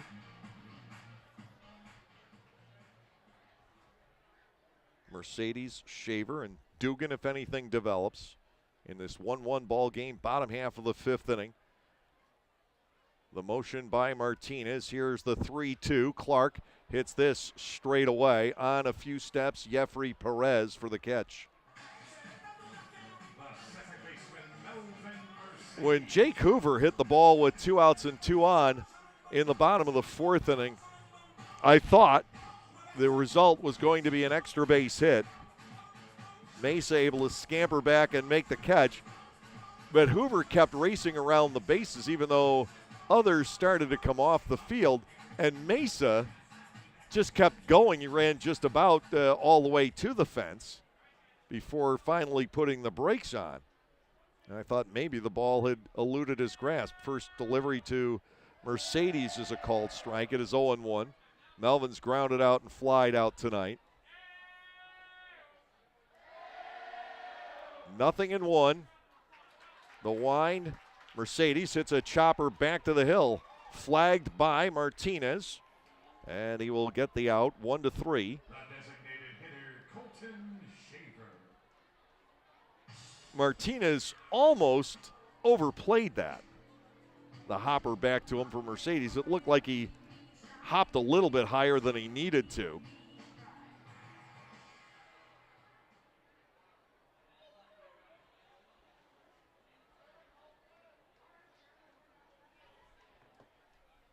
Two outs, nobody on. Shaver has walked and scored the Lancaster run tonight. Last time I'm up, he flied out to respectably deep center.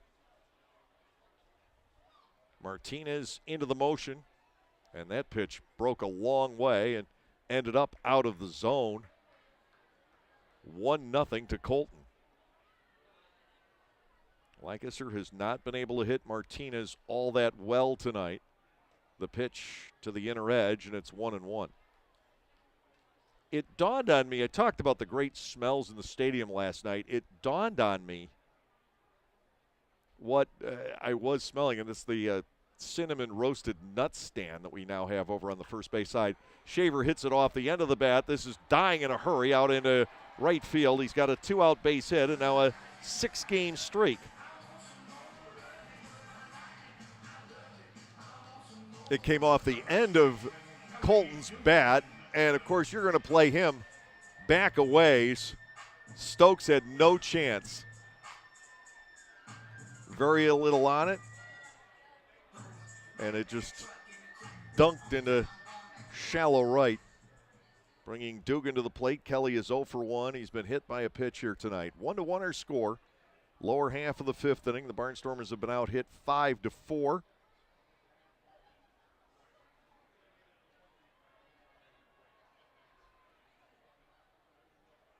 Each team with 7 base runners. Dugan looks at a ball low.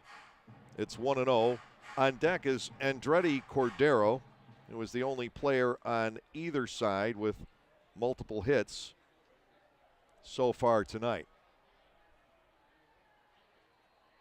Actually, it's 4 hits to 4. Dugan taps that foul, 1-1. I was reading the scoreboard.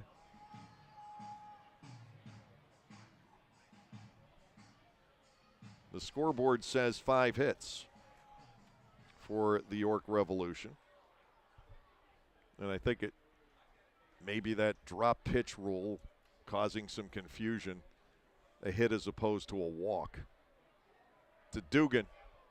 Ball 2 is low, 2-1. James Murray, the MLB stringer, showing me a video of Connor Overton getting his work underway tonight.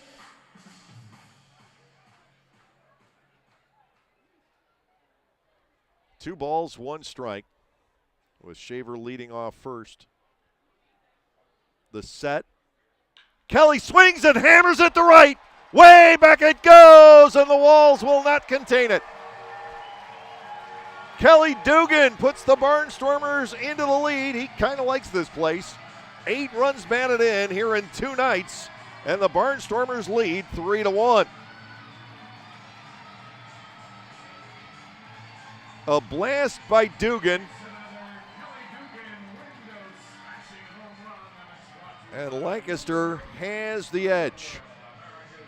It'll bring on Cordero, who's 2 for 2. Just like everything else Kelly has hit so far this year, no doubt about it. As soon as it came off the bat. 2 against the Black Sox in spring training, and back-to-back nights he has connected here. He now mustachioed Barnstormers' first baseman. Cordero with a bouncer up the middle for an RBI single and a line drive his last time up. Pops this up, maybe playable. Castro racing to the net, but he won't get to it. No balls and a strike for Andretti. Mark Zagunis waits on deck.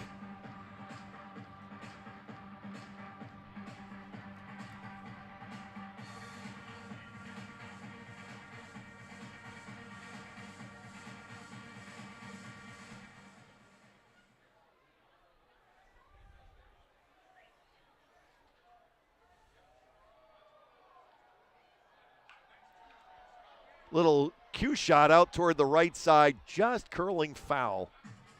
Cordero will come back at 0-2. He almost had his 3rd hit of the night right there to follow up the blast by Dugan. Mishit that, but it missed the foul line by maybe 3 feet. 0-2 on Cordero. 3-1 Barnstormers, lower half of the 5th inning. Cordero will not chase it. Castro flags it. It is ball 1 and 2 strikes. Shaver has scored 2 of the Barnstormers' runs tonight. The offense is all from the 3, 4, and 5 slots. 1-2 to Cordero. Ground ball past the mound. Kenley is there. Clean pickup, and Cordero's retired for the first time tonight. But the Barnstormers take the lead on Dugan's blast over the Tents in right field. 2 runs, 2 hits, no errors, nobody left on base. We've completed 5 here at Clipper Magazine Stadium. The Barnstormers now on top 3-1. Lancaster County Motors Subaru once again presents the Subaru Outdoor Experience. Located along the first base line, this space welcomes fans to a different experience while attending games. The Subaru Outdoor Experience focuses on creating social engagement among the fans.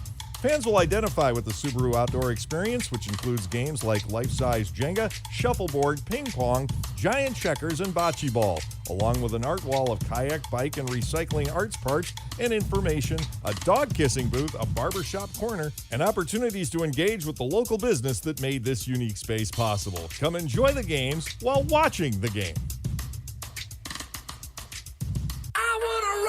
Rock with the 5-time Tony Award-nominated musical Rock of Ages at Dutch Apple Dinner Theater, April 22nd through May 14th. When a development company plans to turn the Sunset Strip into another strip mall, it's up to a group of wannabe rockers to save the day and the music. With music from Styx, Bon Jovi, Poison, and more, Rock of Ages features all your favorite 80s rock anthems and power ballads. How can you resist? Call 717-898-1900 or visit DutchApple.com to reserve your tickets today.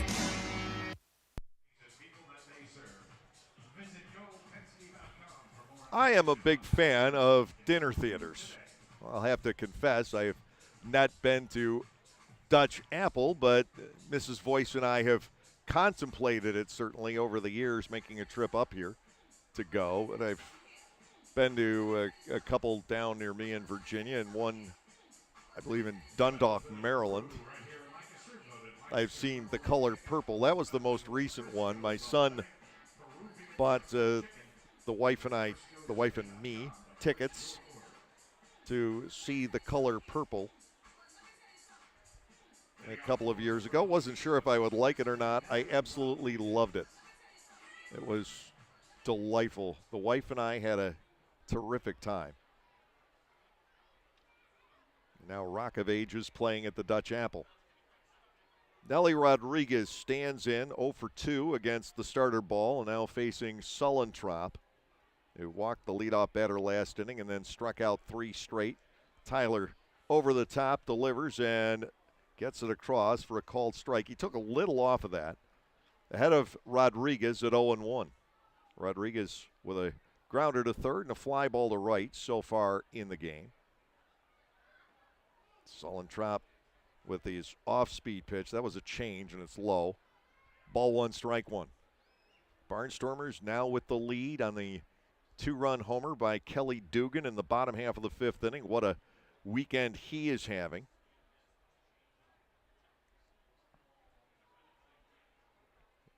One ball, 1 strike. Rodriguez lets it go, and Sullentrop is low again. This time with a fastball, and it's 2-1.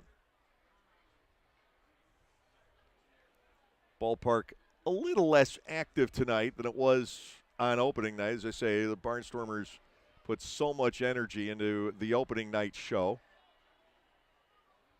He checked his swing, did Rodriguez, and Sullentrop misses once again. 3 balls and a strike. And we had a lot of everything going on last night. Tonight, a little bit more subdued, but a great game in progress. Lancaster ahead by 2. But still, the pace is slow. Nubber past the mound. Sullentrop will race after it, and it can't get to it. It gets through. Mercedes with the underhanded toss at the last second, scooping it out of his glove, highlight style, but he can't get the out on Rodriguez. That was an incredible play by Mercedes and almost bailed out Sullentrop right there. Tyler Sullentrop, with all he had racing after that nubber on the right side, and he just couldn't fish it out. Mercedes almost came up with a spectacular play. Infield single for Rodriguez. Carlos Franco coming to the plate. And York right now, I think, has designs on matching the Dugan home run with one from Franco. 3 homers, 11 runs batted in for him on the season. He loves this ballpark. Sullentrop needs to avoid a mistake. Runner on, nobody out, and a Franco a little bit outside on the fastball, 1-0. He needs to avoid giving Franco the fat pitch, but you don't want to pitch too carefully here and get a big rally, a big inning, potentially started with a base on balls either. 1-0, the count to Franco. Rodriguez aboard on the infield single. Not a guy who's going to get too many, and now Sullentrop missing away again for ball 2. And young pitcher, new to this stadium, he may be getting a little bit wall shy right now with Franco up there. You can't afford to have that get in your mind here either. 2 balls, no strikes, and a Franco ball 3 is low and away.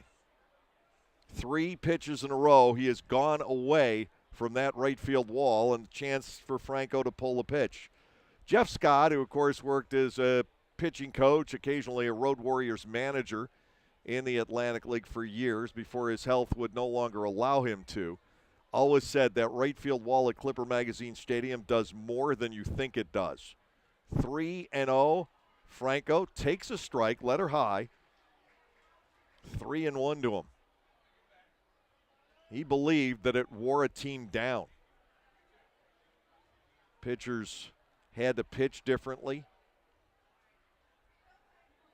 Rodriguez aboard with the infield base hit. 3-1 to Franco. Sullentrop comes set. He is down low, ball 4. Castro will come in with runners at first and second and 1 out.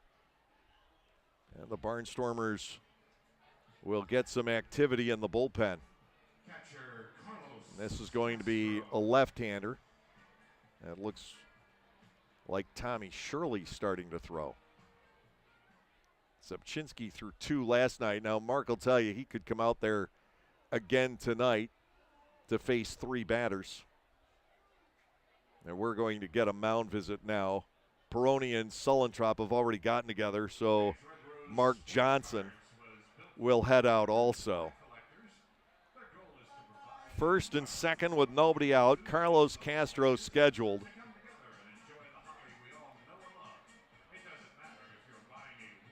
Rodriguez being able to reach on that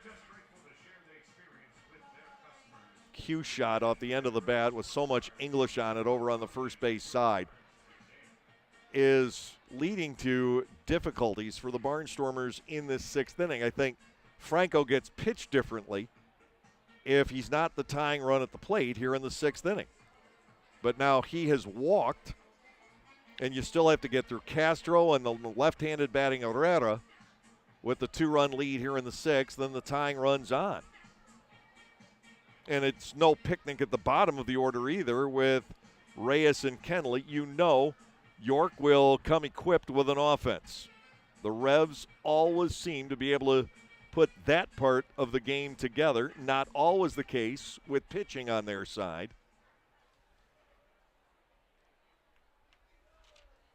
First and second, nobody out. Castro the hitter.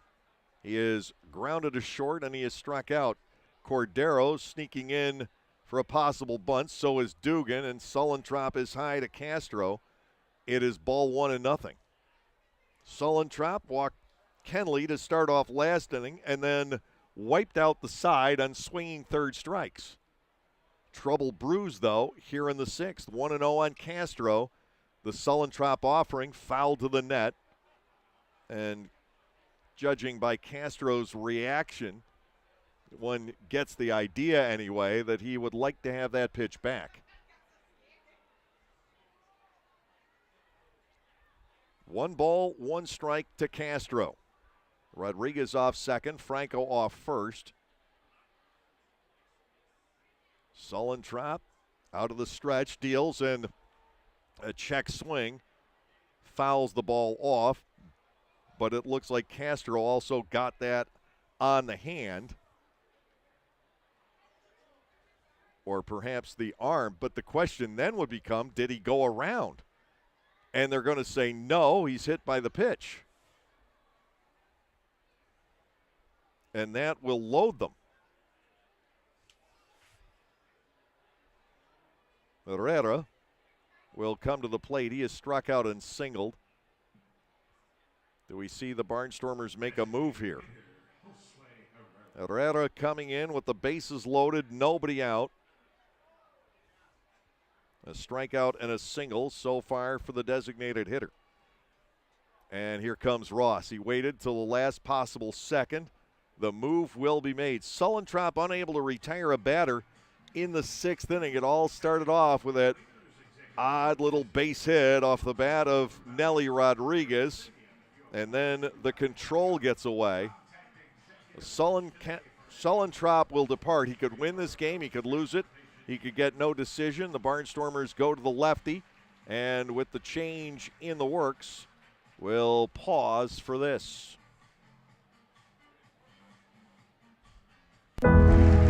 Celebrate the history of our national pastime at the National Baseball Hall of Fame and Museum in Cooperstown.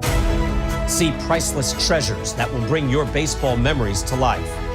Connect with events that have shaped and changed the game and our country. Our stories to tell, your memories to share.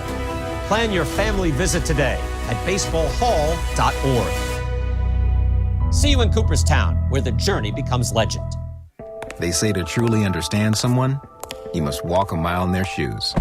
Well, at Lexus, we designed the ES with you in mind every step of the way. From class-leading legroom in the back to positioning the touchscreen 4 inches closer to you in the front. Everything in the Lexus ES, a direct reflection of you. See Bobby Rahal Lexus in Mechanicsburg or Lancaster County. 2022 ES versus 2021-2022 competitors. Information from manufacturers' websites as of 5/3/2021. For the youth of our area, the Barnstormers are offering a wide variety of camps throughout the summer to teach everyone some tips on baseball and softball. Camps are offered to kids as young as 4 and as old as 12. Some even involve the parents. They run from June 11th all the way through September 17. For more information, go to LancasterBarnstormers.com and click on the Youth Baseball tab. All presented by Orthopedic Associates of Lancaster and Play It Again Sports. The Barnstormers just took the lead in the bottom of the 5th on a Kelly Dugan blast to right field, but now game conceivably on the line here in the 6th inning with the bases loaded, now nobody out. Tommy Shirley taking over. Shirley has had a rough beginning to this season, and no example worse than what he faced on Thursday night against High Point. He saw 6 batters. They all reached and they all scored. Facing the lefty batting DH, Josue Herrera with the bases loaded, and strike 1 is delivered to the outside corner. Sullentrop was golden in the 5th inning, but could not get an out in the 6th. He allows 1 hit, the infield single, 2 walks, strikes out 3, hit a batter, and threw a wild pitch. The corners play up here. No balls, 1 strike. Shirley to Herrera, and his fastball is wide. It is 1-1. Elmer Reyes, the shortstop, waiting on deck. Cordero and Dugan are in that position where if they field a ground ball, it's going to come to the plate. Even with the 2-run lead, not a 1-run edge. 1-1, and Herrera hits a fly ball to dead center. Clark going back on this one. Ladarius will drop the ball out in straightaway center field. 1 run will score, and they'll hold everybody else up. Clark was in position in center, and he dropped the fly ball by Herrera. Well, that will be a sac fly. You've got to give Herrera the RBI on that. But now the bases remain loaded with nobody out as Clark drops the fly out in center.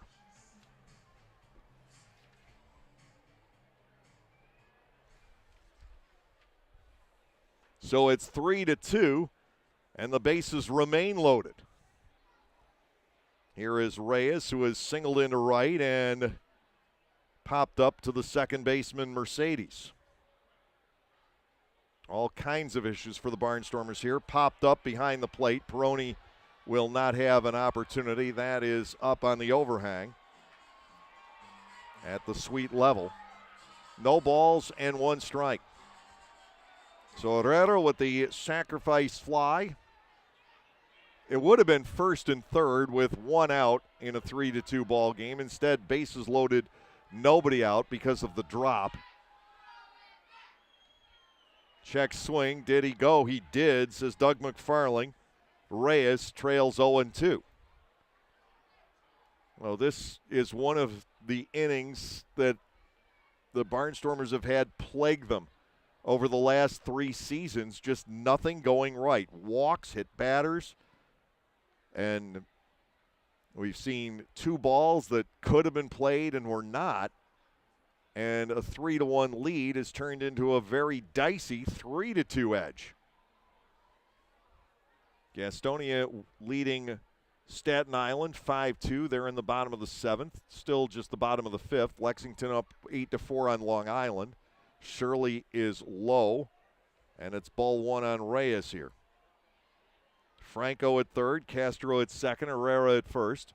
Charleston 6-1 over High Point through 6.5 innings. And Southern Maryland is out slugging Wild Health 8-2. They played a longer game than we did last night. The Blue Crabs winning 14-9. Here's a 1-2. It stays high, and Shirley will battle Reyes at 2-2. Jack Kenley, the lefty batting second baseman who has not been retired in this game, waits on deck. Two finals in Major League Baseball this afternoon. Arizona defeated the Cardinals 2-0. Toronto beat Houston 2-1.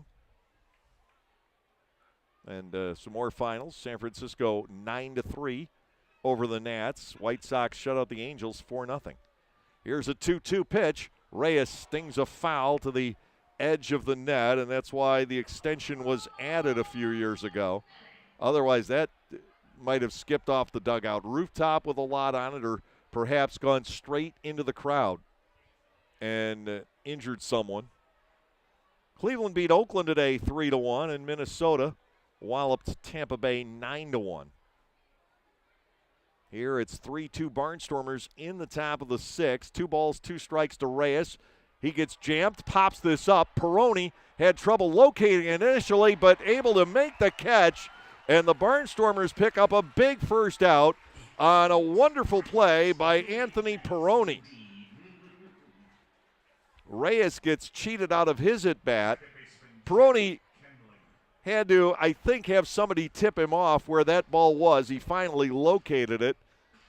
Tough to hang on to that with the catcher's glove, but he made the sprawling catch for that all-important first out. Jack Kenley steps in. And the Barnstormers might be able to see a little daylight at the end of this inning now with the bases loaded and 1 out.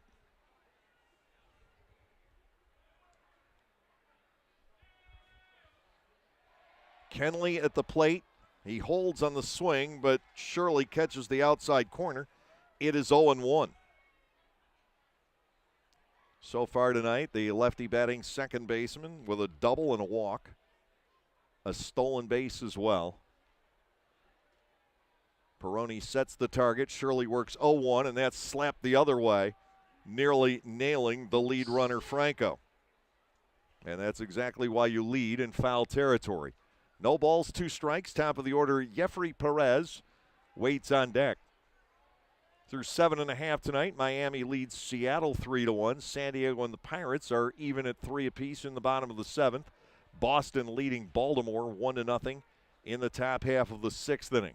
No balls, 2 strikes to Kenley with the bases loaded and 1 out. Here is the offering from Shirley, and he deals the fastball slightly low for ball 1. Texas 3-1 over Atlanta in the middle of the 6th.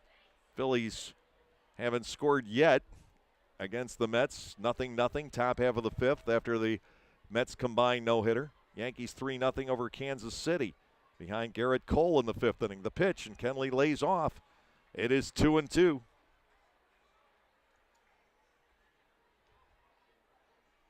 Franco walked. He's at third. Castro was hit by a pitch. He's at second. Herrera reaching on the dropped fly in center. He is at first base. Jack Kenley bats at 2-2.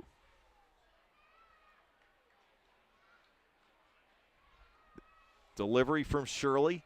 He's low, and it's ball 3. Now you've got to come to him or you force in the tying run.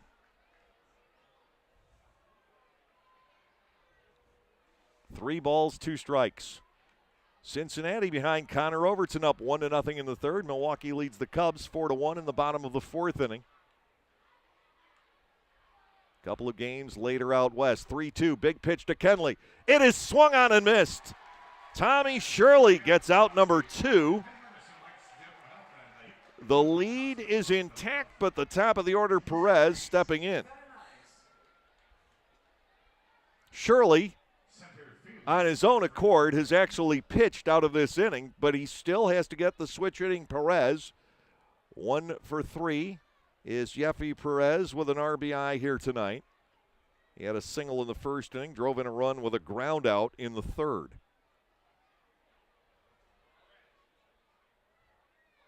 Shirley's gotten the better of 3 straight hitters, but the error now officially has kept this inning alive. Ball 1 is down and in to Jeffrey Perez. Still plenty of danger looming in this top of the 6th. Barnstormers leading 3-2 with the bases loaded and now 2 outs. First 2 runners belong to Sullentrop. Swing and a miss by Perez. It is 1-1. And then Herrera, the man at first base, belongs to Shirley. Anything else that scores in this inning will be unearned. Jeffrey Perez bats 1 ball, 1 strike. Shirley kicks, brings it over the top. Chopper left side. It will be Cordero. He'll go the short way to second. What a job by Tommy Shirley here in the 6th inning. 5-4, the out on Castro. Shirley has worked the Barnstormers out of one heck of a bucket of hot water here. It is 1 run, 1 hit, 1 error, 3 left by the York Revolution. The bottom of the 6th will come up, and the Barnstormers continue to lead, though it is now 3-2. This season offers a whole line of new items from Otto's Hospitality. Dig into the world-famous Nathan's Hot Dogs. Take a trip to Otto's Cantina for a walking taco or your favorite adult beverage. Enjoy a helmet of Otto's meatballs or a sausage with peppers from the Broken Bat Deck. For the sweet tooth, there are jumbo chocolate chip cookies, Skyline cotton candy, and ice cream novelties. Or simply snack on Emma's popcorn in a variety of exciting flavors. What a great way to savor your time at the ballpark, courtesy of Otto's. There is a weekend in July where the baseball world revolves around a village in upstate New York. Baseball Hall of Fame induction weekend in Cooperstown is an unforgettable experience full of family-friendly activities and priceless moments. Make your plans today for July 22nd through 25th for the induction of Bud Fowler, Gil Hodges, Jim Cott, Minnie Minoso, Tony Oliva, Buck O'Neill, and David Ortiz as the class of 2022. Visit baseballhall.org today for the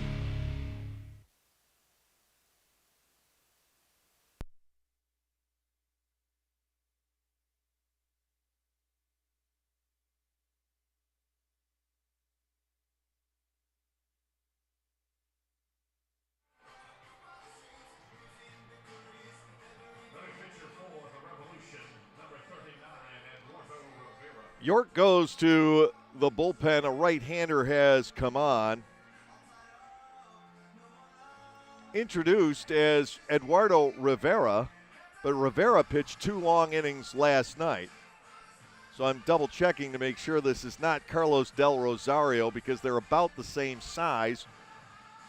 Rivera wears 39 and Del Rosario wears 38. Bottom of the 6th inning coming up. The Barnstormers leading by 1. And it certainly looks like 39 out there.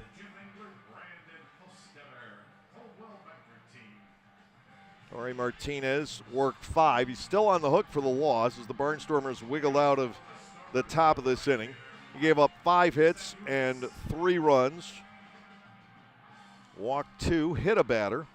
And he struck out 4, all in the first 2 innings. Mark Zagunis will lead off here in the 6th. He is 0 for 2 in the ball game tonight. He has struck out and flied to the warning track and right. Taking a pitch low, it is ball 1.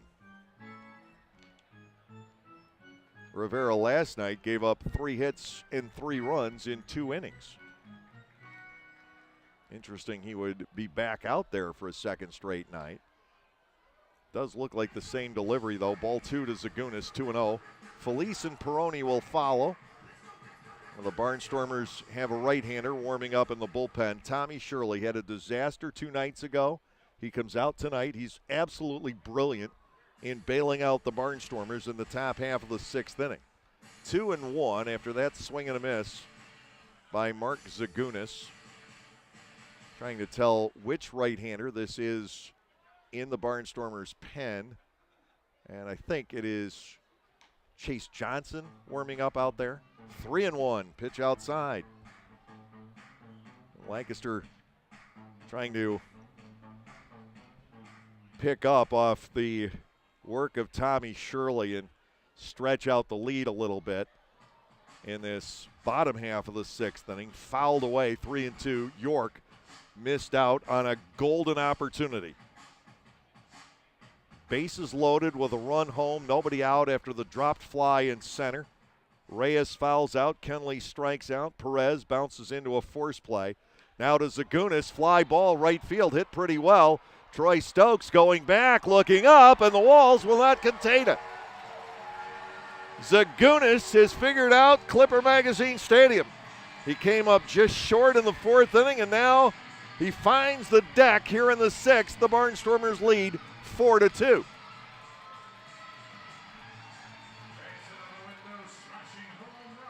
Mark Zagunis with his first home run. The Barnstormers have connected in back-to-back innings, and they give the bullpen a little bit more breathing room. Plus, they get to start this 6th all over again with Anderson Felice coming to the plate. He has struck out and walked. Anderson with a healthy swing. No balls and a strike to him. He was looking to match Zagunis' success. Felice has hit safely in 7 of the first 8 games this year. He takes a ball high, and it's 1-1. And the switch-hitting utility player stationed in left. The Barnstormers with Connor Lean here now have even more options. You can start to move Felice around and give others a break. Felice probably will come to the infield at 3rd, I would imagine. You still got Trace Lairs not playing tonight for the first time. He sits 1-2. Ground ball pulled foul past Troy Steffi. Felice remains in at a ball and 2 strikes. Run home, nobody out, nobody on in the bottom of the 6th inning. Mark Zagunis going deep.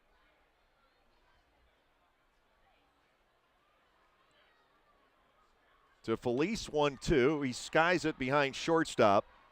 Back goes Reyes. He's still going back. He and Mesa could have gotten tangled up there. Reyes ends up making a catch with a lot of torque on his body. Felice is retired, 1 out. That ball went deeper into the outfield than Reyes thought it was going to. And his body was very contorted by the time he made that grab. Peroni comes to the plate. Anthony is 1 for 2, a single and a pop up to second.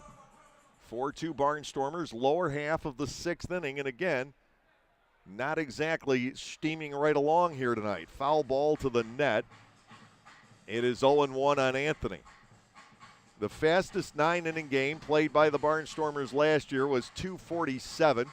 We've beaten that this season. Second night of the year at Gastonia. The Barnstormers and Honey Hunters played in 2:40. Breaking ball to the inside corner, and it's 0-2.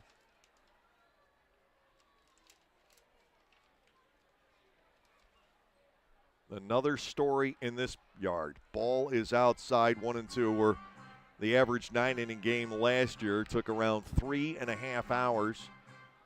Last night, 3:51, and tonight we seem to be on a pace of about 3.5. Peroni goes down swinging. 5th strikeout for the York staff in the game, and with 2 outs, Jake Hoover steps in. Hoover has struck out and flied to deep left on an over-the-shoulder catch by Mesa.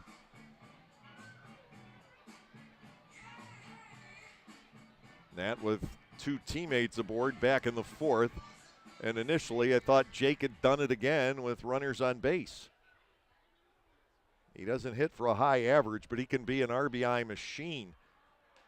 Breaking ball inside to him from the right-hander. 1 ball and nothing. Lancaster 4 and York 2 in the lower half of the 6th. And now you look for the rest of the Barnstormers bullpen to take this one home. Hoover swings and misses. It is, however, Clipper Magazine Stadium, and no amount of runs ever seems to be enough here. Or these days in the Atlantic League in general, where you saw some wild rallies last year, generally involving York. But occasionally Long Island as well. 1-1. And a Hoover, fastball for a strike. Jake trailing 1-2. Ladarius Clark, the on-deck hitter for the Barnstormers.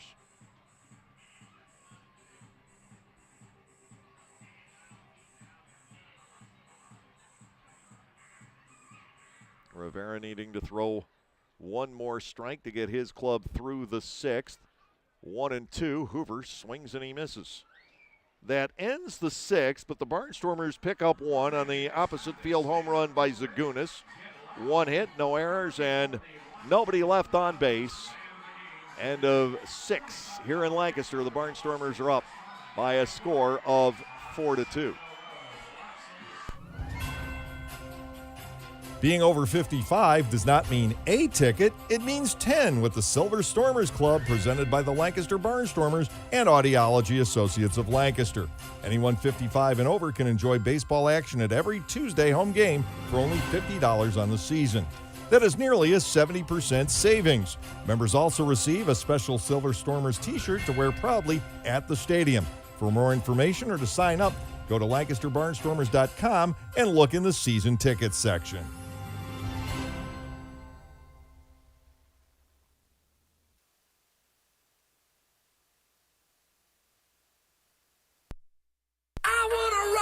Rock with the 5-time Tony Award-nominated musical Rock of Ages at Dutch Apple Dinner Theater, April 22nd through May 14th. When a development company plans to turn the Sunset Strip into another strip mall, it's up to a group of wannabe rockers to save the day and the music.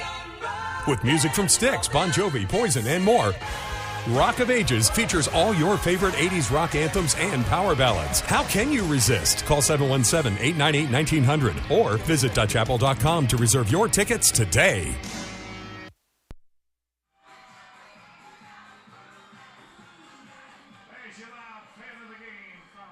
Lancaster up by 2 as we head to the top half of the 7th inning for the Barnstormers. 4 runs on 6 hits with 1 error. 5 runners have been left on base. York 2 runs on a total of 5 hits with no errors. And the Revs have stranded 8 here so far tonight. The Barnstormers are up by 2, and Chase Johnson has come on for the top of the 7th inning. Johnson has thrown 6 no-hit innings so far. He has walked 1, hit a batter, and struck out 5. His task is to get the Barnstormers through the 7th, possibly the 7th and 8th. Right-hander who has pitched AAA baseball with the San Francisco Giants and San Diego Padres organization, and he would have certainly loved to have gotten to the major leagues with San Diego, but last year did not go well for him. His first year in the Padres organization, his numbers with El Paso were not where he would want to be. Here is Stokes. Trey Stokes Jr. 0 for 3.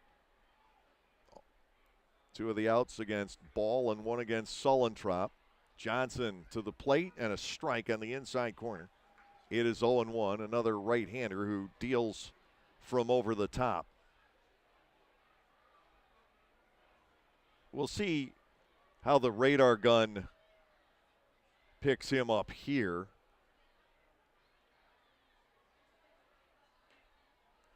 Slider to the outside corner, 0-2, and this is what we've been seeing from Johnson so far. Melky Mesa on deck, and then Nelly Rodriguez, so he has to face 3 very tough right-handed batters here in this 7th inning. 0-2 on Stokes. Outfield straightaway, infield a bit around toward the left. Johnson kicks, fires 0-2, and that fastball lights up the outside corner for strike 3.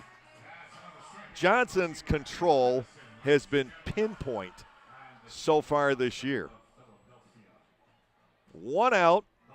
Melky Mesa to the plate, 0 for 2 with an HBP. Will they still be playing Baby Shark over in York when Mesa steps in? I am assuming that they will. We'll find out, and we'll find out often. Our first series there comes up in after our next homestand. Chopper back to the hill. It gets through to Mercedes and then hits off the bag at second, rolling on through. Johnson couldn't pull it back down. Mercedes got to it, but the ball clipped off the bag at second, making it unplayable. And Mesa becomes the first with a base hit off Johnson. He got that through the obstacles on a putt-putt course. 1 out, 1 on, and Nelly Rodriguez will step to the plate as the potential tying run.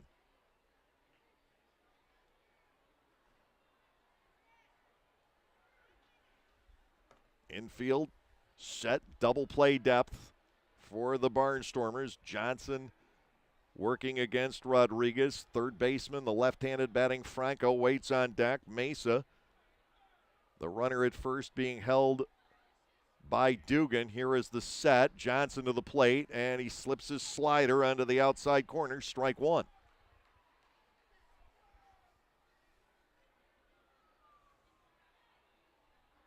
The Mesa base hit coursing its way through the infield.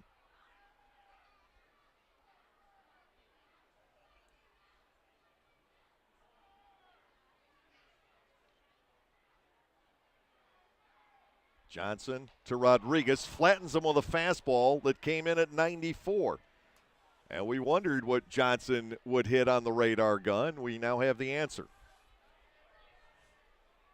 He does not want Nelly Rodriguez leaning out, trying to take that slider up onto the deck to tie the game. And that's one of the ways you try to avoid that. Chase Johnson, very soft-spoken right-hander from a more rural area well outside of San Diego. Veteran minor league right-hander. 30 years of age, from the community of Fallbrook. 1-1 to Rodriguez. There's the slider. You almost had to think he would come back with it. He does. It's to the inside corner, and 1-2.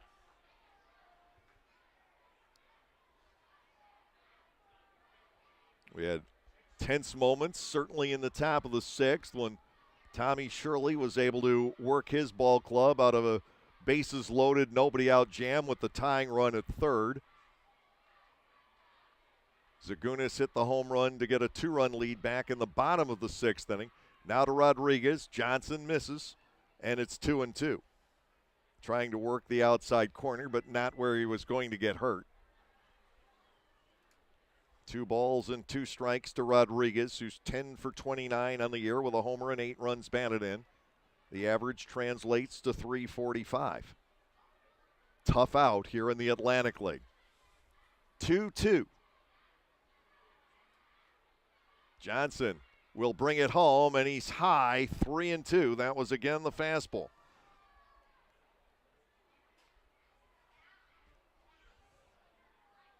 Mesa could go here. I think it would be more likely if he were the tying run instead of Rodriguez. It was Rodriguez who beat out the infield single. It got the York run-scoring inning started in the 6th. 3-2 pitch. Johnson to the plate, and it's lifted toward right field. Back on it goes Zagunis, and in front of the lit board, he makes the catch for out number 2. Rodriguez did try to take Johnson out there. 2 outs and a runner on. Now you have to be a little bit delicate with the lefty batting Franco. Sullentrop, maybe too much so, back in the 6th inning. Walked him on 5 pitches Franco is flied to left and to right otherwise. 0 for 2 officially in the ball game. Chase Johnson trying to hold this lead through the 7th. Shirley pitched an inning, struck out 1, and gets a gold star. Now to Franco. Fly ball the other way off the end of the bat. It's going to drop out there for a base hit. Felice will gobble it up. Stopping at second is Mesa. The tying runs are on, and Carlos Castro steps in.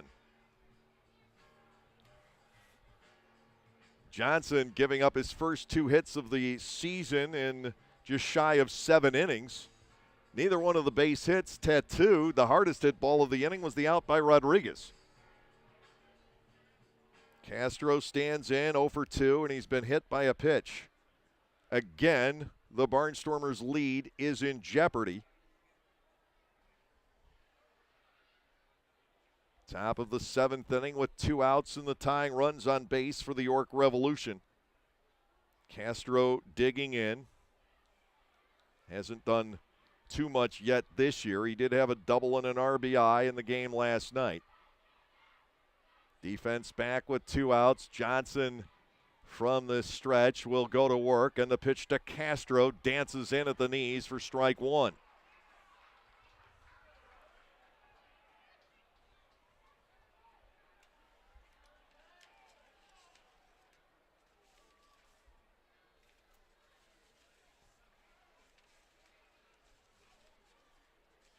Infield is back as far as they're allowed to go here in the Atlantic League to try and keep a ball from getting through. Swung on and missed against a Johnson fastball. He challenged Castro and he won. It's now 0-2. Chase trying to earn his first hold of the year. Shirley has already done just that. Johnson came out of Cal Poly San Luis Obispo back in 13 with the Giants. Here's the pitch. It is just outside. Tense moments, I think, in the York dugout on that one. Ball 1, 2 strikes. The fastball toward the outside corner, but a good spot for Johnson. Mesa, the runner at second. Franco leading off first base. 1 ball and 2 strikes. The set. Ground ball left side. Smothered by Cordero. He'll throw to second and get the force out to end the inning. Franco couldn't make it there, and Andretti Cordero gets a star in the scorebook. 5-4 on the force out to end the inning. No runs, 2 hits with no errors, and 2 left on base. Time for the 7th inning stretch here in Lancaster. The Barnstormers leading by the score of 4-2. Are you sick and tired of washers that don't use enough water or take 2 hours to clean and don't last more than a few years? Well, come into Gockenauer's in East Petersburg now and let us show you the Speed Queen commercial grade laundry. Built the old-fashioned way with warranties up to 7 full years. Gockenauer's will deliver and install your new Speed Queen, and we know you'll be fully satisfied with your purchase. Gockenauer's in East Petersburg, your hometown dealer for 73 years.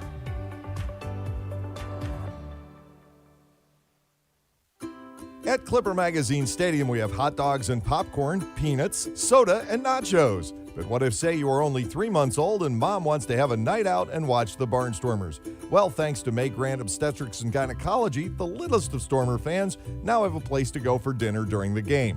Tots can take mom to the Little Sluggers dugout behind Section 13 at the stadium for a comfortable private feeding experience. A brightly painted room with comfortable furniture and TVs tuned to the game, it is the perfect spot for baby and mom during a night at the ballpark. Knockoffs, copycats, imitators. They all share one thing in common. They always pale in comparison next to the true original. Just like the stylish and versatile Lexus RX. The crossover that paved the way for others. And it's still the best for one simple reason. Nothing else is as good as the original. See Bobby Rahal Lexus in Mechanicsburg or Lancaster County. As well as exteriors, they provide a professional timely process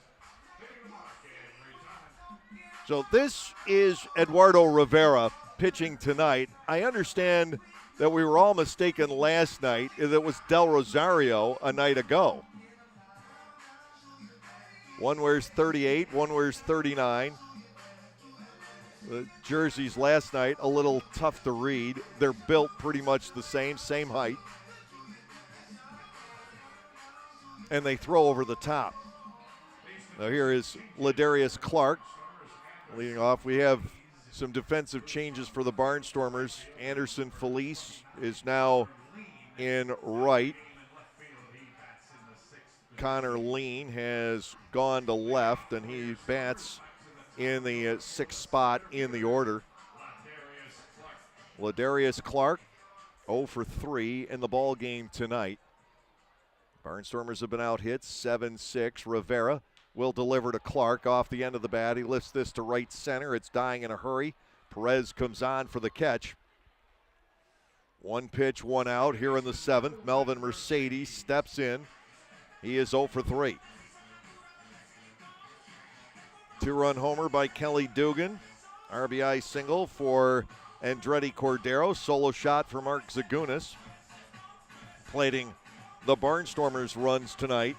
York has had the better opportunities. The Revs have scored their 2 runs on outs. Strike taken by Mercedes. It is 0-1.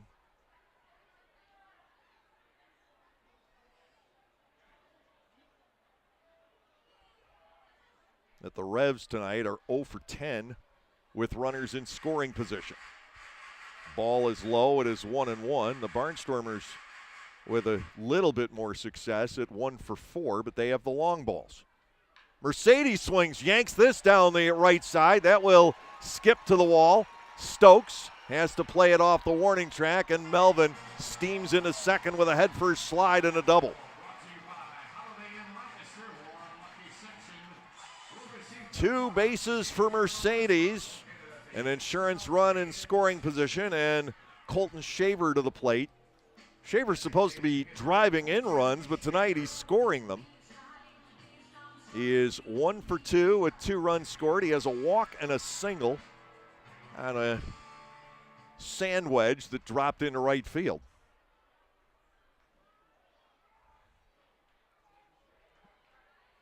Rivera to the set.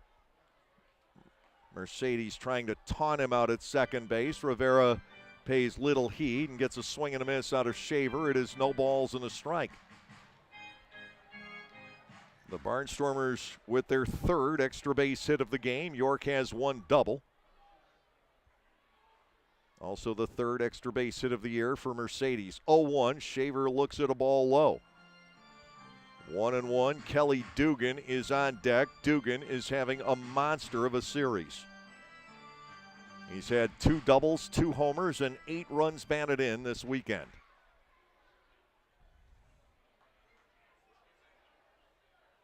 Shaver awaits the 1-1, and it's ball 2 down and away. As imposing a figure as Colton Shaver is, Rivera can't afford to work around him right now and bring the left-handed hitting Dugan up in this situation. Lancaster 4, York 2, bottom of the 7th inning. The Barnstormers make some noise again. Colton Shaver batting at 2-1. He takes ball 3 upstairs. Dugan begins to wet his whistle in the on-deck circle. 3-1 to Colton Shaver.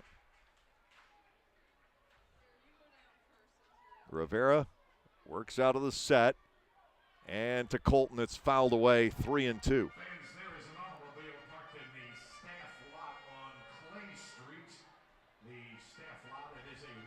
We haven't seen Mercedes try to go. As a matter of fact, the Barnstormers this year have been incredibly shy about stealing bases. Clark grabbed one last night. It was the first of the year. Colton Shaver batting at 3-2 here. Mercedes at second with 1 out, and to Colton a swing and a miss. I believe he might have touched that, but no difference. Kelly Dugan left in charge, and they might pitch around him. They've had a whole load of Dugan here this weekend. Tonight, he's been hit by a pitch, grounded out, and smoked a 2-run homer over the 10. 2 doubles and a home run last night. Mercedes leads off second. Dugan gets spun around by an inside fastball. It is 1-0. Crowd tonight at 3,509 on this first Saturday of the season. A chilly spring night here in Lancaster. Dugan bats 1-0. Mercedes leads off second. Kelly out of an open stance awaits, turns on it, and grounds a foul right in the direction of Cordero in the on-deck area. Andretti running down the ball. Cordero, a run-saving play to end the top of the inning. And when he made that diving stop, I didn't think he'd be able to get an out. But I figured he saved a run at that point anyway. Now to Dugan. Ball 2 is down and in. Kelly not seeing a whole lot here in the 7th inning. Lancaster with more action in the bullpen. A right-hander is throwing. I believe that is Josh Graham. And if the score stays like this, it will be Schumann for the 9th. I can't get a really good look, but I think it's Graham. 2-1 on the way to Dugan. He hits a fly ball, but mishit this one. And Perez with a play in center. The inning comes to a conclusion. The Barnstormers get the 1-out double from Mercedes. Can't bring him across. We'll go to the 8th. Lancaster continues to lead 4-2. Localflavor.com, local flavor. Localflavor.com, local flavor. Excuse me, are you saying localflavor.com? Oh, yeah, it's where I save big bucks on all kinds of things. Home improvement projects, dining out, family fun, electronics, jewelry, clothing. I even bought my wife a fancy spa package for half price. Half price? Yep, you know all the deals you find in Clipper Magazine. I love Clipper Magazine. Well, they're all on localflavor.com too. And you can get them right on your phone thanks to localflavor.com's mobile app. Here, take a look. Well, this app is amazing. Look at all these restaurants, amusement parks, car washes, fitness centers. This is worth sharing about. Exactly. Localflavor.com online, the Local Flavor mobile app, and Clipper Magazine together. It's like a triple play. Do the cheer again. I'm in. Localflavor.com, local flavor. Come on, everybody! Localflavor.com, local flavor. Localflavor.com, local flavor.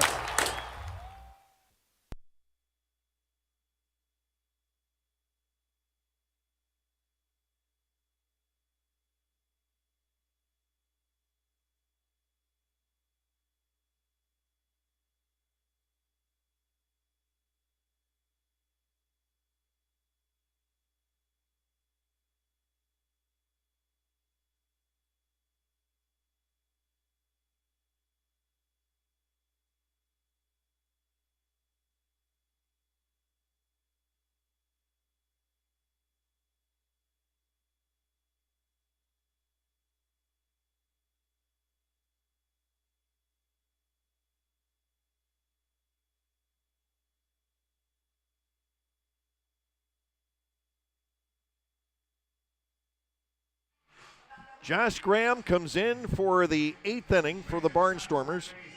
Former AA right-hander in the Atlanta Braves organization. Graham came on, got the final out last night after he scared us with a bases-loaded walk to force in one of the runners that Hunter Spear had left out there. Graham in his 5th appearance, 3 2/3 innings. He's given up 1 hit. He's walked 4 and struck out 4. The base on balls numbers are a little bit troubling when you look at it staff-wide. 4 in 8 innings for DeSabatino, 5 9 2/3 for Gann, 4 in 3 2/3 for Graham. Johnson fine, Laporte fine, Zepchinski 5 in 4 2/3 innings. That was unexpected. Tommy Shirley had walked 2 in 2 2/3 coming into tonight. Graham facing Josue Herrera, who is 1 for 2 with a sac fly and a run batted in, then reached when Clark dropped his fly ball to center back in the 8th inning. A ball is low from Graham, 1-0. Spear has walked 8 and 2 2/3 innings. Schumann 2 in an inning 2/3. Sullentrop now 6 and 6. The 1-0 pitch, Herrera takes off speed, and that darts low for ball 2. Augie Silk 4 and 6 1/3. Brent Teller 6 and 6 1/3. Numbers not as drastic as last year, but still not where you want them. 2-0 pitch. Graham is outside, ball 3. With Elmer Reyes, the shortstop, due to bat next.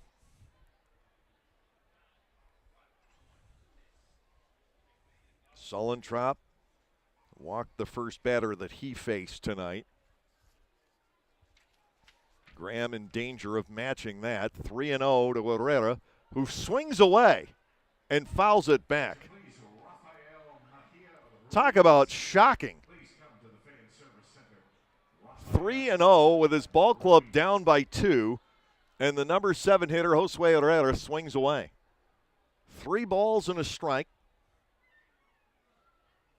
Graham will deliver again and gets a foul fly ball down the left side and into the seats. He's back in the hunt at 3-2. Lancaster grabbed the initial lead tonight on the Cordero RBI single in the first inning. Retook the lead on Dugan's 2-run homer in the 5th. Stretched it out on the opposite field, long ball by Zagunis in the 6th. Ground out for Perez and a sac fly for Herrera, driving in the runs. Here's the 3-2, big pitch to start the inning. Line drive and a base hit into right field. That is taken on 2 bounces by Felice out there. And he'll keep Herrera at first base. Leadoff man is on in the 8th, and York again trying to put pressure on the Barnstormers. The 8th York hit of the ball game. Elmer Reyes will come in. He is 1 for 3 and has scored a run.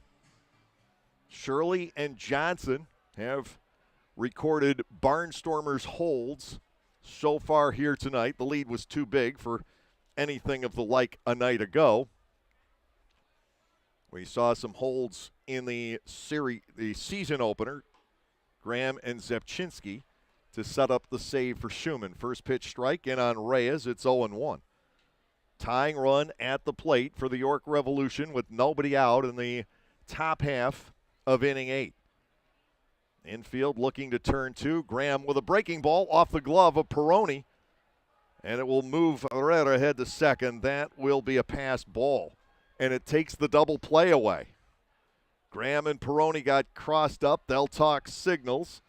Joe Del Balso out to follow. Make sure that is the limit of the discussion. No timeout is charged. Elmer Reyes bats at a ball and a strike, but now the runner at second base with nobody out. Jack Kenley, the second baseman, waits on deck.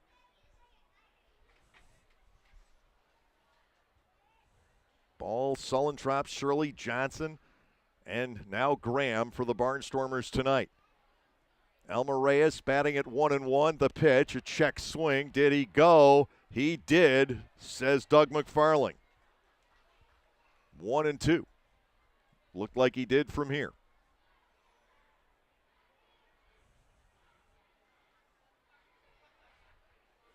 The next 2 will bat from the left side. Zepchinski did work 2 innings last night. Ross isn't going to go back to him tonight. 1-2 to Reyes. Popped up foul back into the twines. And will stay at 1-2. Zepchinski is a fascinating guy. I spent about an hour after the game just listening to him last night. I'm not sure I got too many words in, which, if you know me, is highly unusual. That he was just telling stories and his thoughts to Blake Glass, the clubhouse manager, and me. Fouled off, Reyes being stubborn. Still 1-2 against Graham.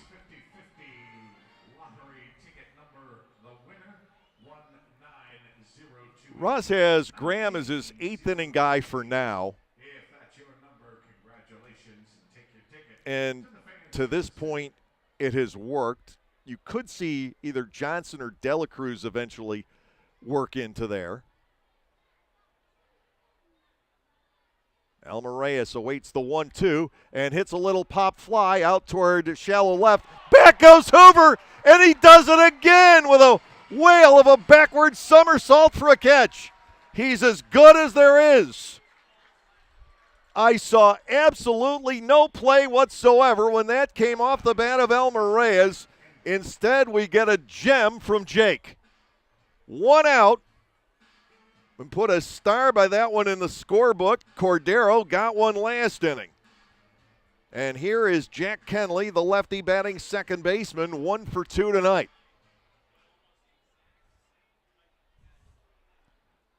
Hoover is ridiculous on pop flies. Boy, is it entertaining. Kenley stands in. Again, he's the tying run. Hoover creeps in behind Herrera, and everything breaks up. Just a temporary reprieve, though, in the tension here tonight. 4-2, 8th inning with 1 out. Kenley digging in against Graham, and it's swung on and missed. 0-1.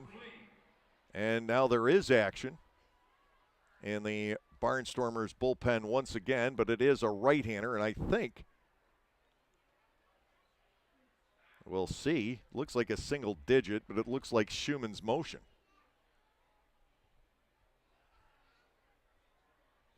Schumann wears 9, Tyler Laporte 6. Fastball is up, and it's 1-1. Would they ask Schumann to come in and get more than 3 outs? And I think that is almost the indication here. A little bit early to get somebody up for the 9th inning. Jack Kenley batting at 1-1 with Herrera at second and 1 out here.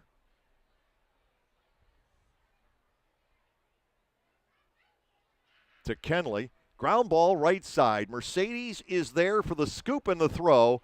2 outs in the inning as Herrera advances to third. You also have to tip your cap to Herrera for not straying too far from second base on the Reyes pop-up and the great play by Hoover.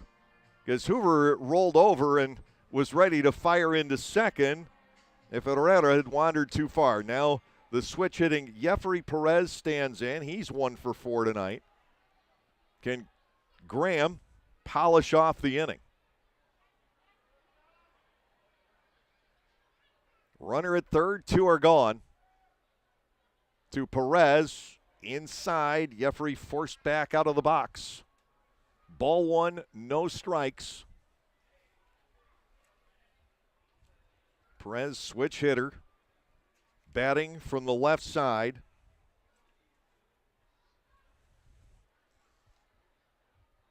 He awaits the 1-0, and it's skied foul to the left and out of play for a 1-1 strike count.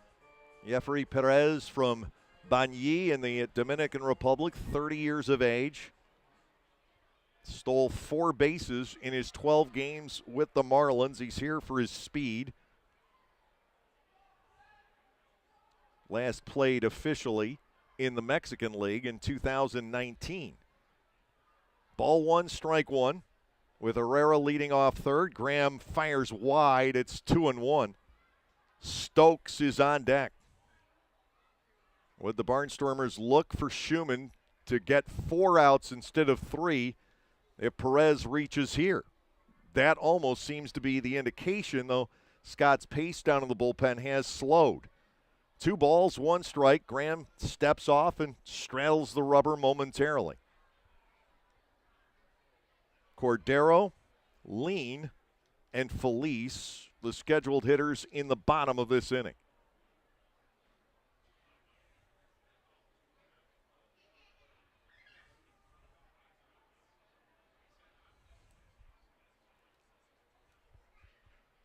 2 balls and a strike to Perez.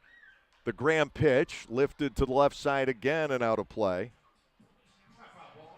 2-2.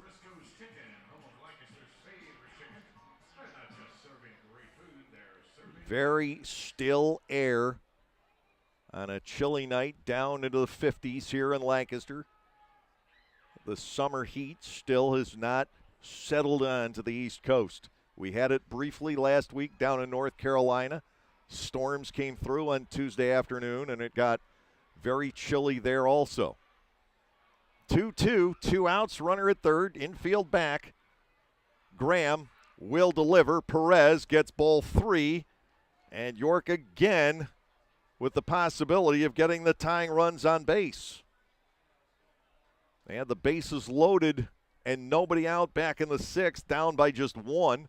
Tommy Shirley worked out of that predicament. Chase Johnson allowed a couple of hits in the 7th and got out with the sprawling stop by Cordero. 3-2 on Perez. The Graham pitch is ball 4, and now the tying runs are on again, this time for Troy Stokes Jr.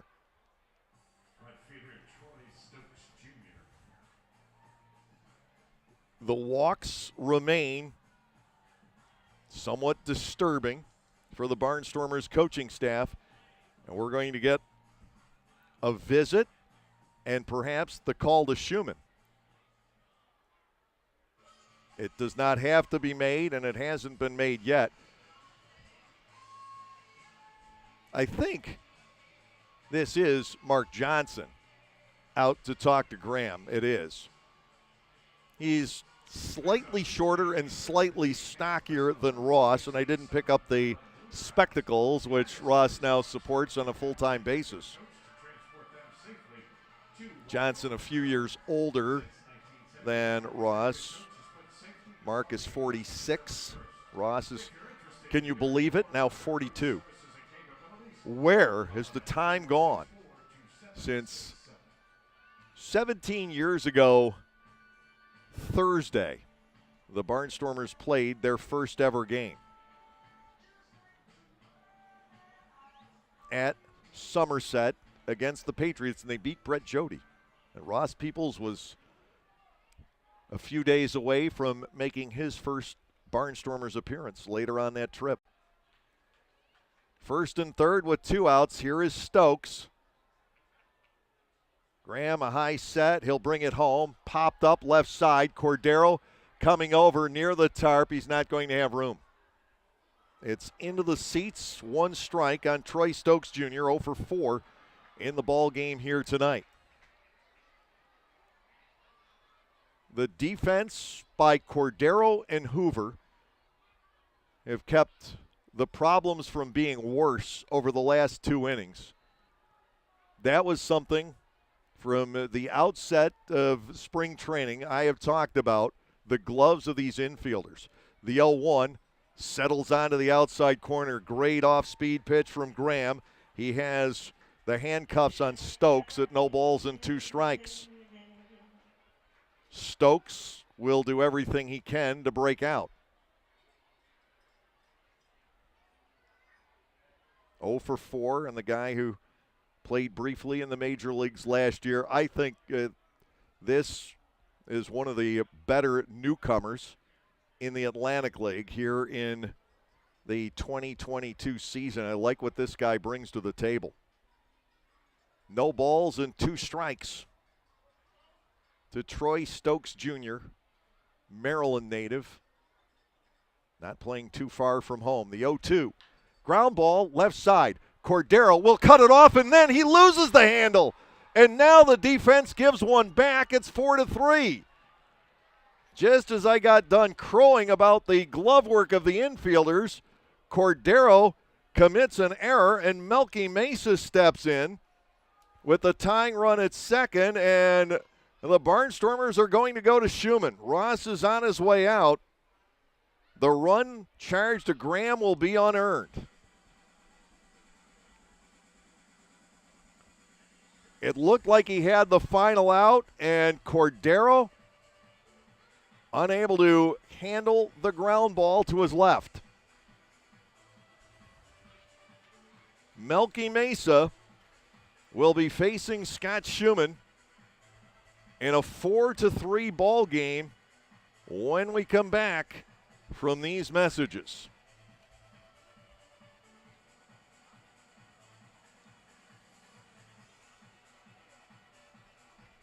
There is a weekend in July where the baseball world revolves around a village in upstate New York.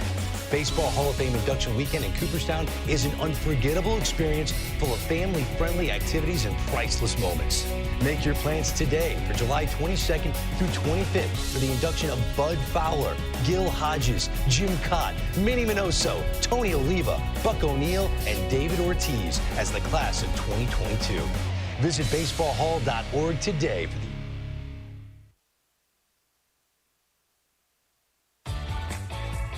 Hey kids, join the coolest club in town, the Storm Force. The Storm Force is presented by the Lancaster Barnstormers and Commonwealth Charter Academy. For only $25, kids under 12 get an entire summer of Barnstormers fun with 12 game tickets, a t-shirt and bag, the chance to go first when kids run the bases, exclusive activities, and coupons from Dutch Wonderland, Chocolate World, and more. Don't miss out on all the fun. Go to LancasterBarnstormers.com and sign up.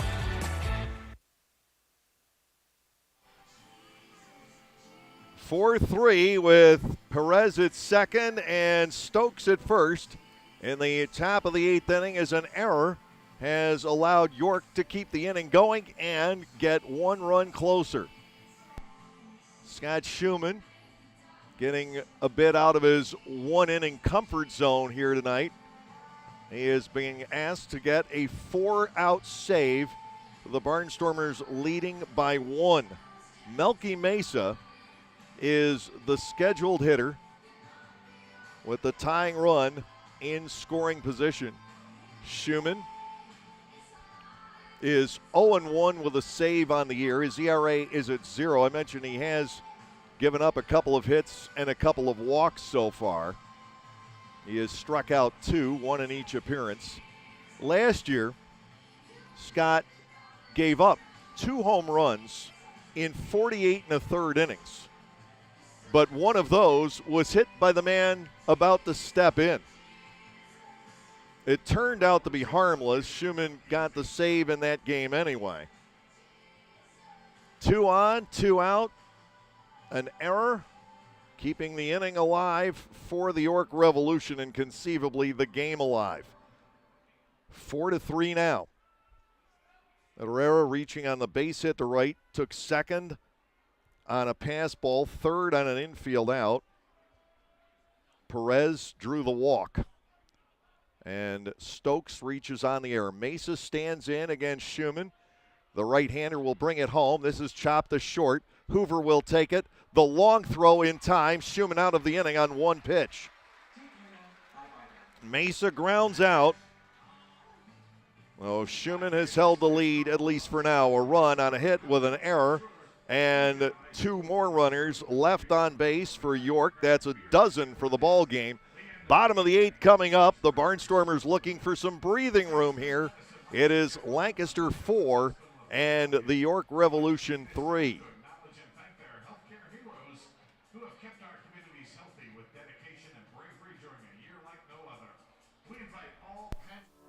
Hi everyone, Adam Gockenauer from Gockenauer Appliances, and I'm excited to tell you about a new addition to the Gockenauers family this summer season. We are now selling Titus gas grills. Titus gas grills gives you a high quality, all stainless steel grill at an affordable price, and the best thing is you can assemble it yourself in just 5 minutes. That's right, 5 minutes. Stop by to see this great grill now and mention this ad to receive a free gas grill cover with your Titus grill purchase. Gockenauers in East Petersburg.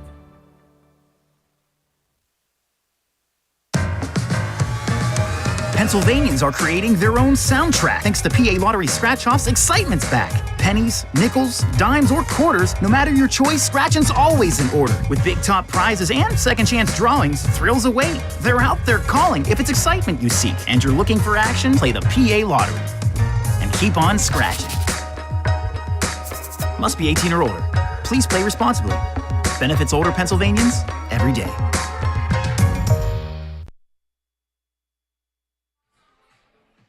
Alberto Rodriguez has entered play as we go to the bottom of the 8th inning.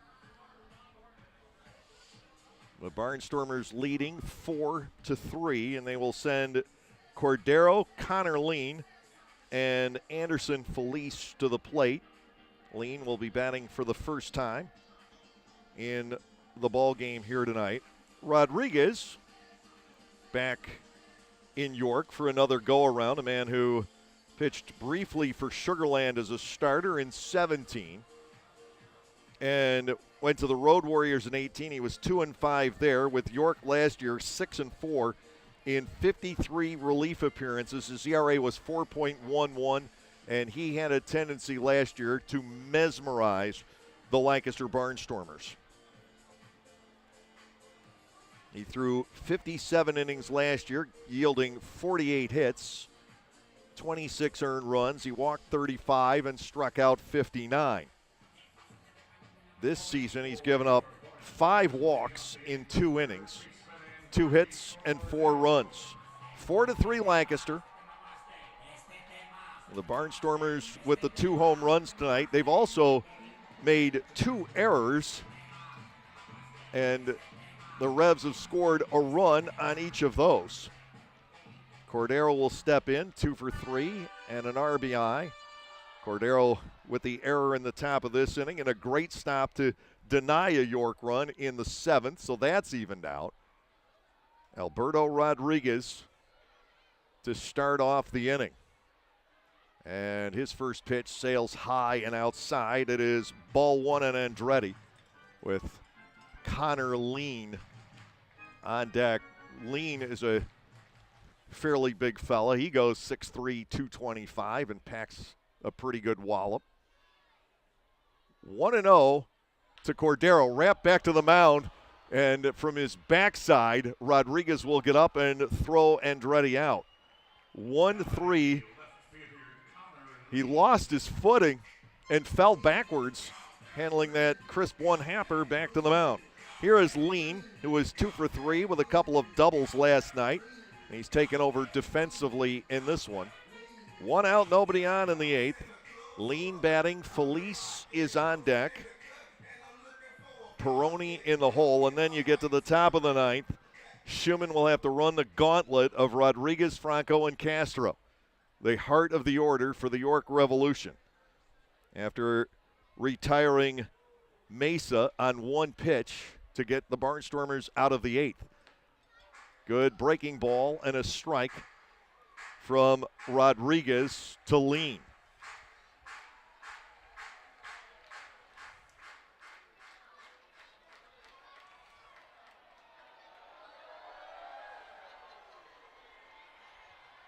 Connor swings and he misses. It is 0-2. Rodriguez does not overpower people, but he is very effective. Last year struck out 32 batters in his final 25 2/3 innings and pitched scoreless baseball in 23 of his last 25 appearances.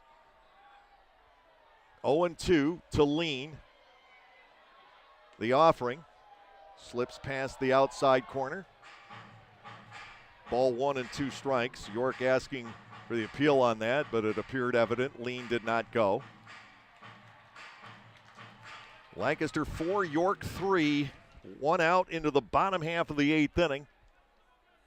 Far more tension tonight than we had last night with the blowout.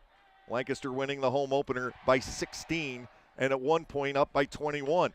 Lean bloops one out toward short right field. This could be trouble, and it will fall for a base hit and spin away from Stokes, rolling over the bullpen mounds. Lean running well, steaming for third, and the throw will be late. He has a triple, or maybe a single and a 2-base error, but he arrives at third. That ball bounced just fair down the right field line as Rodriguez couldn't get back, Stokes couldn't get in, and then it spun away from Stokes, rolled over the bullpen mounds, creating a treacherous path to retrieve the baseball, and they're giving Lean a triple all the way.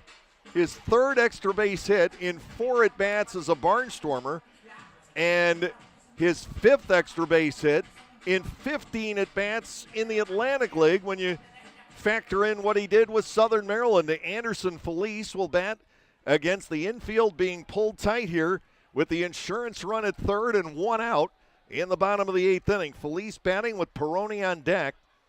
Anderson Felice just looking to get Lean home on and out at this point. The pitch breaks high. It is ball one. Lancaster with the 4-3 edge in the bottom of the eighth inning. The Barnstormers have been caught once tonight. They have never been passed.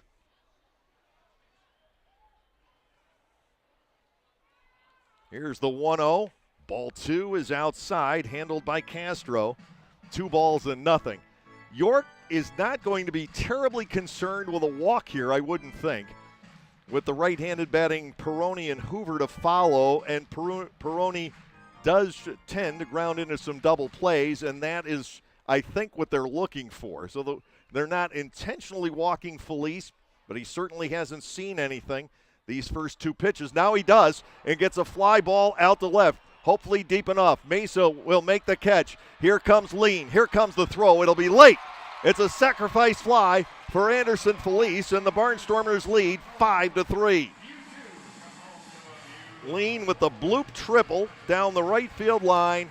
Scores on the sac fly. The Barnstormers are back in front by 2 with Anthony Peroni stepping in. Peroni is 1 for 3 on the night. 6th run batted in for Felice. Dugan tops on the ball club with 9. 2 outs. The bases are clear here in the 8th inning. And Scott Schumann has another run with which to work.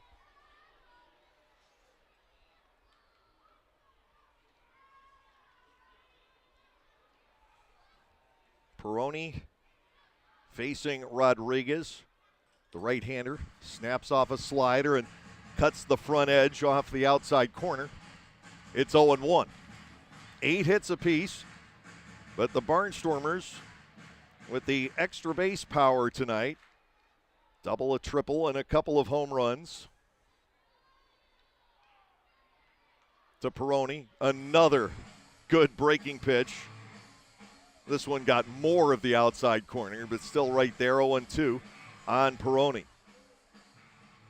York has 1 double. Kenley had that in building a run back in the 3rd. Peroni awaiting the 0-2. Rodriguez winds and fires, missing the outside corner. 3rd straight breaking ball on this at bat. Jake Hoover, fresh off that spectacular catch against Elmer Reyes in the top of the inning, waits on deck.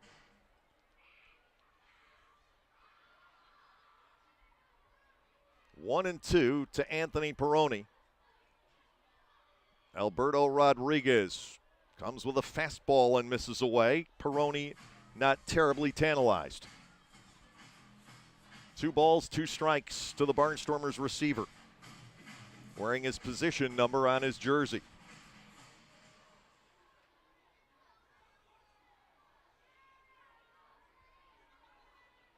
2-2 is on the way. Outside, Peroni has worked the count to full.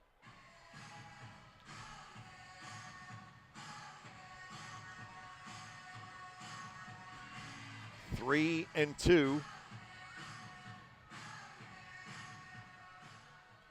York has had far more base runners than the Barnstormers in the game, but the Revs have left a bunch on. 3 and 2.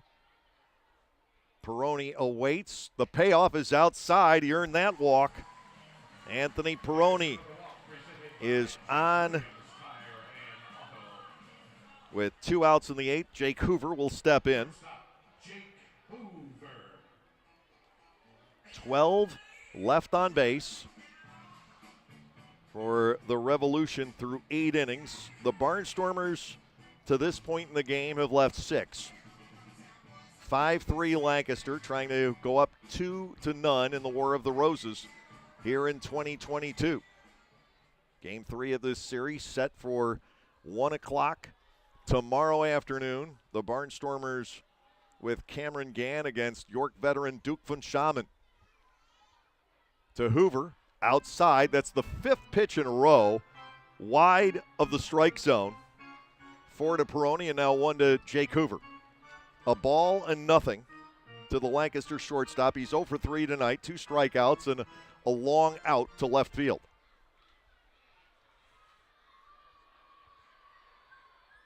Peroni held at first by Rodriguez, and that is up and away. But what has happened to Alberto Rodriguez in this inning, but also this year? 5 walks coming in just a couple of innings, and he has now missed the zone with 6 consecutive pitches. Ladarius Clark in the on-deck circle, hoping for a chance here in the 8th inning. Lancaster has already scored 1 on the bloop triple and the sac fly.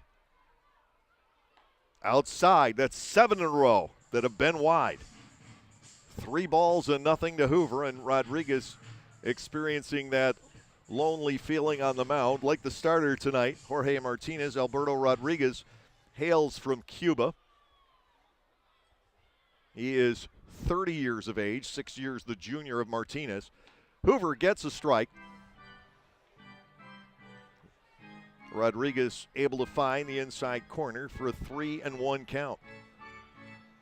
Rodriguez, unlike Martinez, did pitch in the affiliated system of the Kansas City Royals in rookie ball back in 14 and 15. 3 balls, 1 strike. Hoover swings away and swats a foul to the right. It's 3-2. Peroni gets to be on the move on the next one.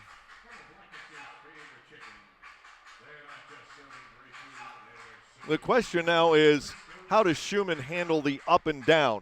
It's going to be easier because he only threw 1 pitch, but he's got to get ready all over again to throw the top half of the 9th inning. He's not used to being in the dugout in this situation. He's used to being down in the pen, warming up, and jogging in from there. 3-2 to Hoover. Peroni takes off. Ground ball on the right side. The second baseman, Kenley, scrambles after it and makes the play to finish off the 8th inning. 4-3, the out recorded on Hoover. 1 run scores on 1 hit, and 1 man was left on base.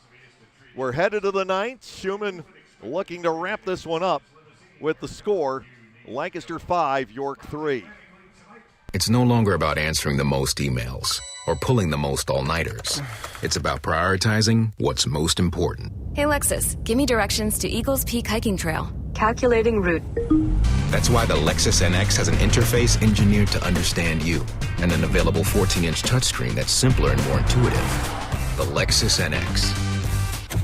See Bobby Rahal Lexus in Mechanicsburg or Lancaster County. Availability and accuracy of navigation system depends on many factors. Data charges may apply. There is a weekend in July where the baseball world revolves around a village in upstate New York.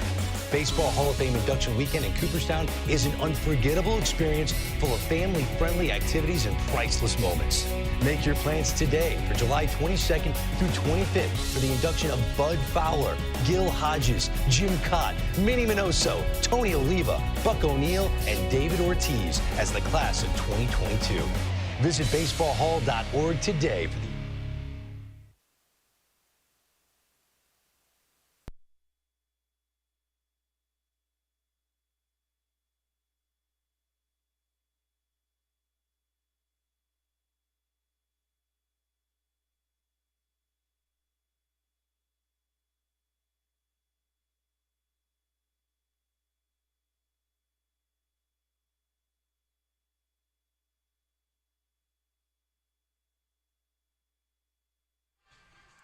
Now it's up to Scott Schumann here in the top of the 9th inning. The Barnstormers with a 5-3 edge over the York Revolution. Schumann got the final out in the 8th inning on 1 pitch.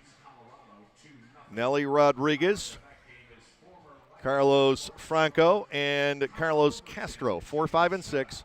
The scheduled hitters. John Whitwer announcing to the crowd here, former Barnstormers right-hander Connor Overton has a shutout for Cincinnati tonight through 5 1/3 innings. Not his major league debut. He was there with Toronto and Pittsburgh in 2021. A Barnstormer back in 2019. And one of many who have gone on to do things that have made us proud. Now here is Rodriguez, 1 for 4. He reached on an infield base hit and scored back in the 6th inning. Tough part of the order, but for the Barnstormers, one of the premier relievers in the history of Atlantic League Baseball in now 34-year-old Scott Schumann. The right-hander from Valdosta, Georgia, looking to notch his second save of the season, a little easier with the insurance run for the Barnstormers in the bottom half of the 8th inning. Schumann will go to work on Rodriguez. His fastball zeroes in at the knees and strike 1. Rodriguez has flied twice to right and grounded to third, as well as beating out that quirky infield single that started the 6th inning against Sullentrop. No balls, 1 strike. Schumann from over the top fires. That is elevated foul down the right side, out of play. 0-2. Schumann, certainly a hard thrower. He's been at about 95, 96 already this year. He says it's early for him to hit 96.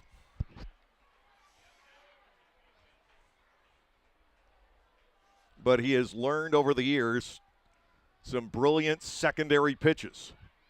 0-2 to Rodriguez, and it is low. And that was, I believe, a split. It's ball 1 and 2 strikes to Rodriguez. He wouldn't fall for that one. Schumann, his 3rd appearance this year, his 234th. He's not quite in the top 10 in league history. He is in the top 5 as a Barnstormer, but remember, he had also pitched for Bridgeport and Long Island before coming here. 1-2, ball 2, bouncing up. Carlos Franco waits on deck. He's the guy you really have to be concerned about in this ballpark. In the 9th inning, the Barnstormers have handled him reasonably well here tonight. Nelly Rodriguez at 2 balls and 2 strikes against Schumann here in the top half of the 9th inning. Scott ready to go. And the pitch, swing and a miss at 94. Schumann has 1 down here in the 9th inning. Carlos Franco stepping in, but he does not get to be the tying run. He's 1 for 3 with a walk tonight. The Barnstormers ahead by a pair. Third baseman Carlos Franco.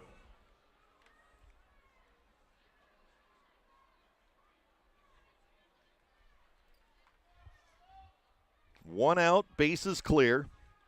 Schumann needs to get 2 more.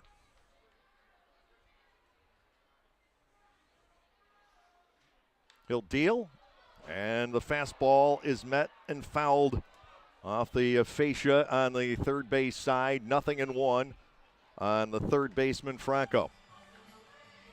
Schumann has gotten 2 outs. He needs to record 4 tonight.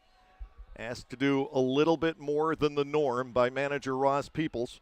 He came on following the run-scoring error in the 8th and got the final out against Mesa. Franco with a foul at the dish. 2 strikes the count. Right-handed batting Carlos Castro waiting on deck.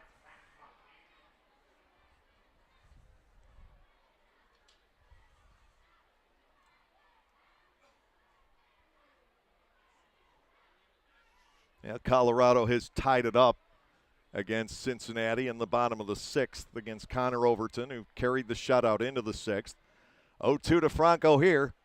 Off the outside edge, ball 1. I had the opportunity to text with Connor a couple of times during the offseason. He's thrilled that his career has gotten to this point. In and out of the major leagues now.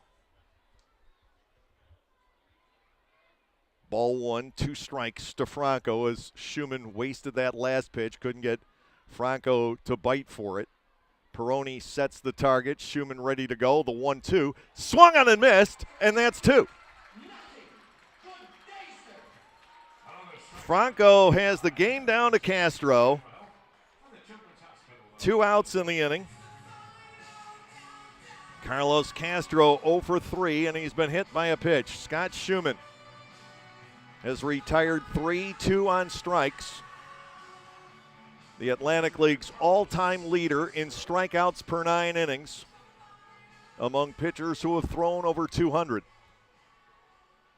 And he's fanned 2 tough hitters swinging here in the top of the 9th inning. He needs to get through Castro. Got a left-handed batter in Josue Herrera waiting on deck.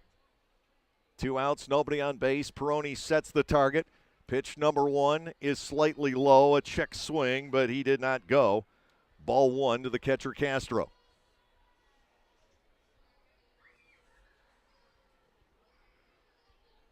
Schumann, the 6th pitcher used by Ross Peoples tonight.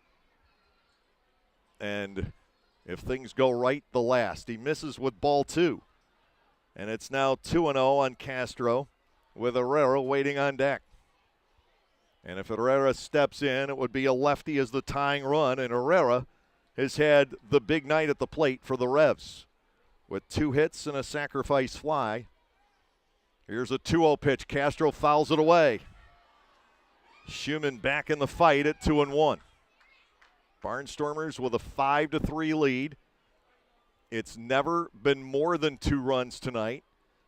York tied the score in the 3rd inning, and in the top of the 6th and the top of the 8th, both times the Revs pulled within 1, and the Barnstormers matched that run in the bottom of the 8th. Foul ball back, 2-2. Scott Schumann 1 pitch away from putting the Barnstormers into the win column again here tonight. Trying to put that 6-game losing streak in North Carolina far into the rearview mirror. 2-2 to Castro. Schumann getting the signal from Peroni. 2-2 on its way to Castro. The pitch. He got him, a swing and a miss. Scott Schumann strikes out the side here in the top half of the 9th inning, and the Barnstormers take their 2nd straight from the York Revolution. We'll be back to wrap this one up in just a moment. Our final score this evening, the Lancaster Barnstormers 5 and the York Revolution 3.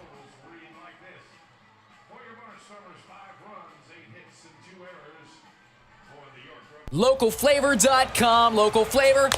Localflavor.com, local flavor. Excuse me, are you saying localflavor.com? Oh, yeah, it's where I save big bucks on all kinds of things. Home improvement projects, dining out, family fun, electronics, jewelry, clothing. I even bought my wife a fancy spa package for half price. Half price? Yep, you know all the deals you find in Clipper Magazine. I love Clipper Magazine. Well, they're all on localflavor.com too. And you can get them right on your phone thanks to localflavor.com's mobile app. Here, take a look. Well, this app is amazing. Look at all these restaurants, amusement parks, car washes, fitness centers. This is worth sharing about. Exactly. Localflavor.com online, the Local Flavor mobile app, and Clipper Magazine together. It's like a triple play. Do the cheer again. I'm in. Localflavor.com, local flavor. Come on, everybody! Localflavor.com, local flavor. Localflavor.com, local flavor. Fireworks still to come here tonight. The Barnstormers defeat the York Revolution 5-3. And these past couple of nights taking some of the sting out of that North Carolina trip. I'll tell you, Gastonia went on to win again tonight. That team and High Point, maybe along with Long Island right now to start this season, the best teams in the Atlantic League. The Barnstormers starting to show they're not slouches. That first road trip, not exactly an indication of where this team was going to go. And despite a couple of miscues defensively tonight, overall an impressive performance by this club. 5 runs, 8 hits, 2 errors, 7 left. York 3 runs, 8 hits, no errors. And maybe the key statistics of the night, the Revs left 12 runners on base in this game. They were 0 for the night, and that's 0 for double figures. I'm not going to go back through and count right now with runners in scoring position. in this game. The win goes to Tyler Sullentrop. He pitched the 5th inning, and the Barnstormers took the lead to stay in the bottom of the 5th.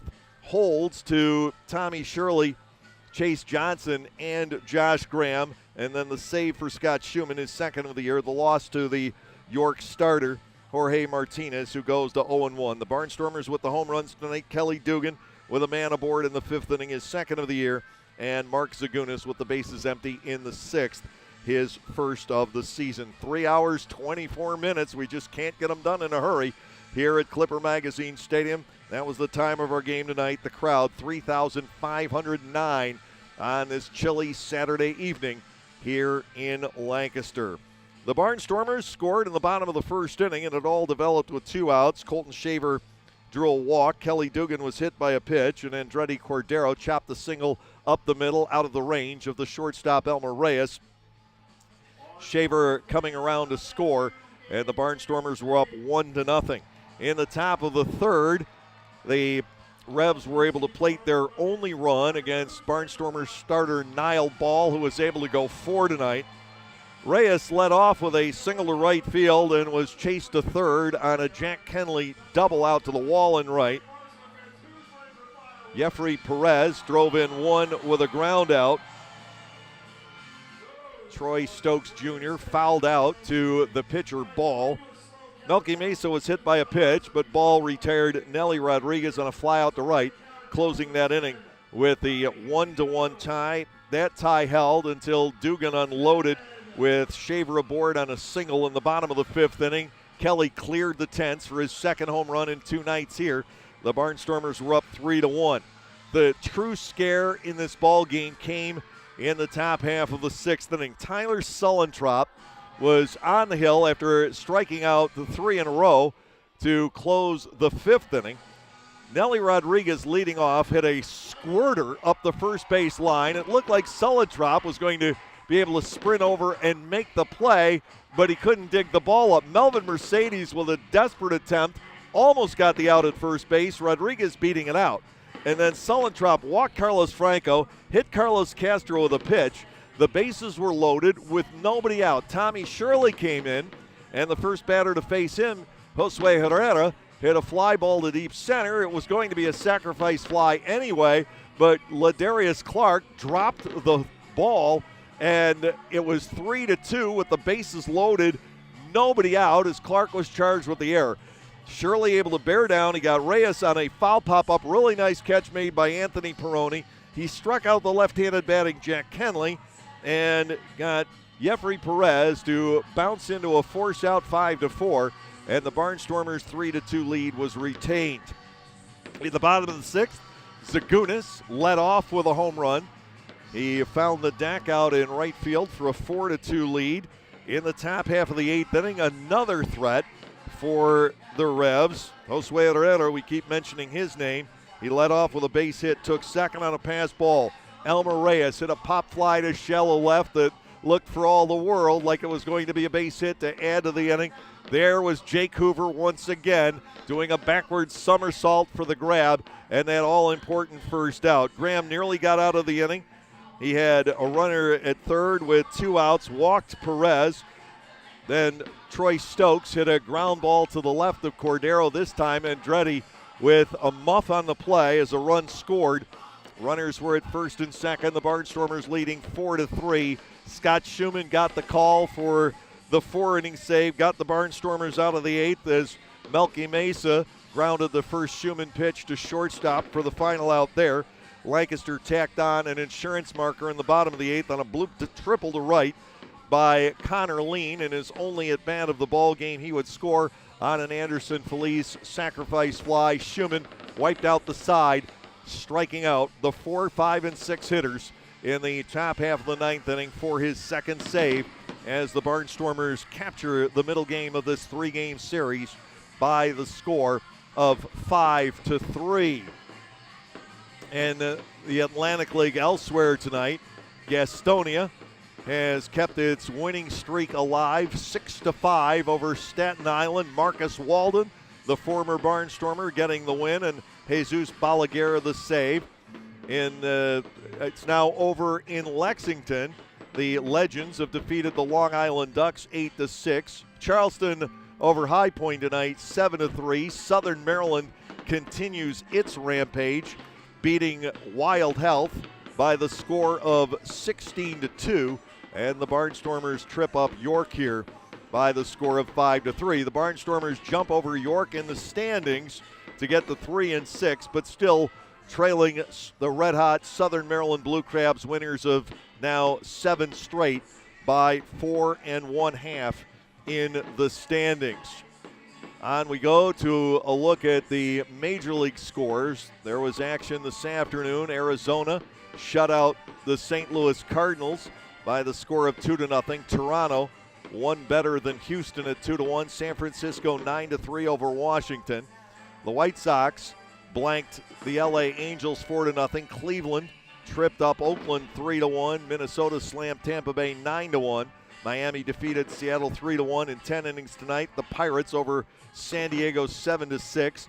Boston and Baltimore have gone to extra innings in a 1-1 tie. Texas 3-1 over the Atlanta Braves. Phillies are up 3-1 over the Mets in the 8th. The Yankees atop Kansas City 3-0 in the 9th. Milwaukee 9, and the Cubs 1 in the top of the 9th. The efforts of Connor Overton slipped away in the bottom of the 6th. Colorado now leading 4-2 in the 7th. Detroit and the LA Dodgers just getting started at Dodger Stadium. Clayton Kershaw seeks to go to 4-0 for the Dodgers tonight. The Barnstormers with the 5-3 win. This one a thriller against the York Revolution here tonight. Games like last night are fun once in a while. Games like this are even better. The Barnstormers with the 2-run victory tonight. A great combined pitching effort, especially in the tough situations. Ball goes 4. Sullentrop 1 before weird things started to happen to Tyler in the 6th. Tommy Shirley, a marvelous job getting the hold tonight. Chase Johnson with his 7th straight scoreless inning at the outset of the year.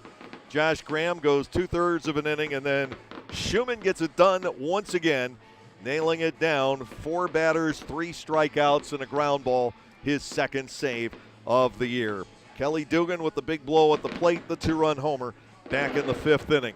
Well, the Barnstormers win 5-3 tonight. We'll be back with you tomorrow at 12:55 here on the Barnstormers YouTube channel. Cam Gann will make his 3rd start. He's done well. No decisions, though. And Duke Van Schamen 0-1 is slated for the York Revolution. So join us again tomorrow here as the Barnstormers seek to sweep the York Revolution in their first home series of 2022 before the club once again hits the road to go to Southern Maryland and Long Island over the next week. So for our video producer, Ryan Cortazzo, all the cast and crew at Clipper Magazine Stadium, and our presenting sponsor, Gockenauer Appliances of East Petersburg, I'm Dave Collins. Have a great evening, everyone, and come tomorrow, we'll see you at the ballpark.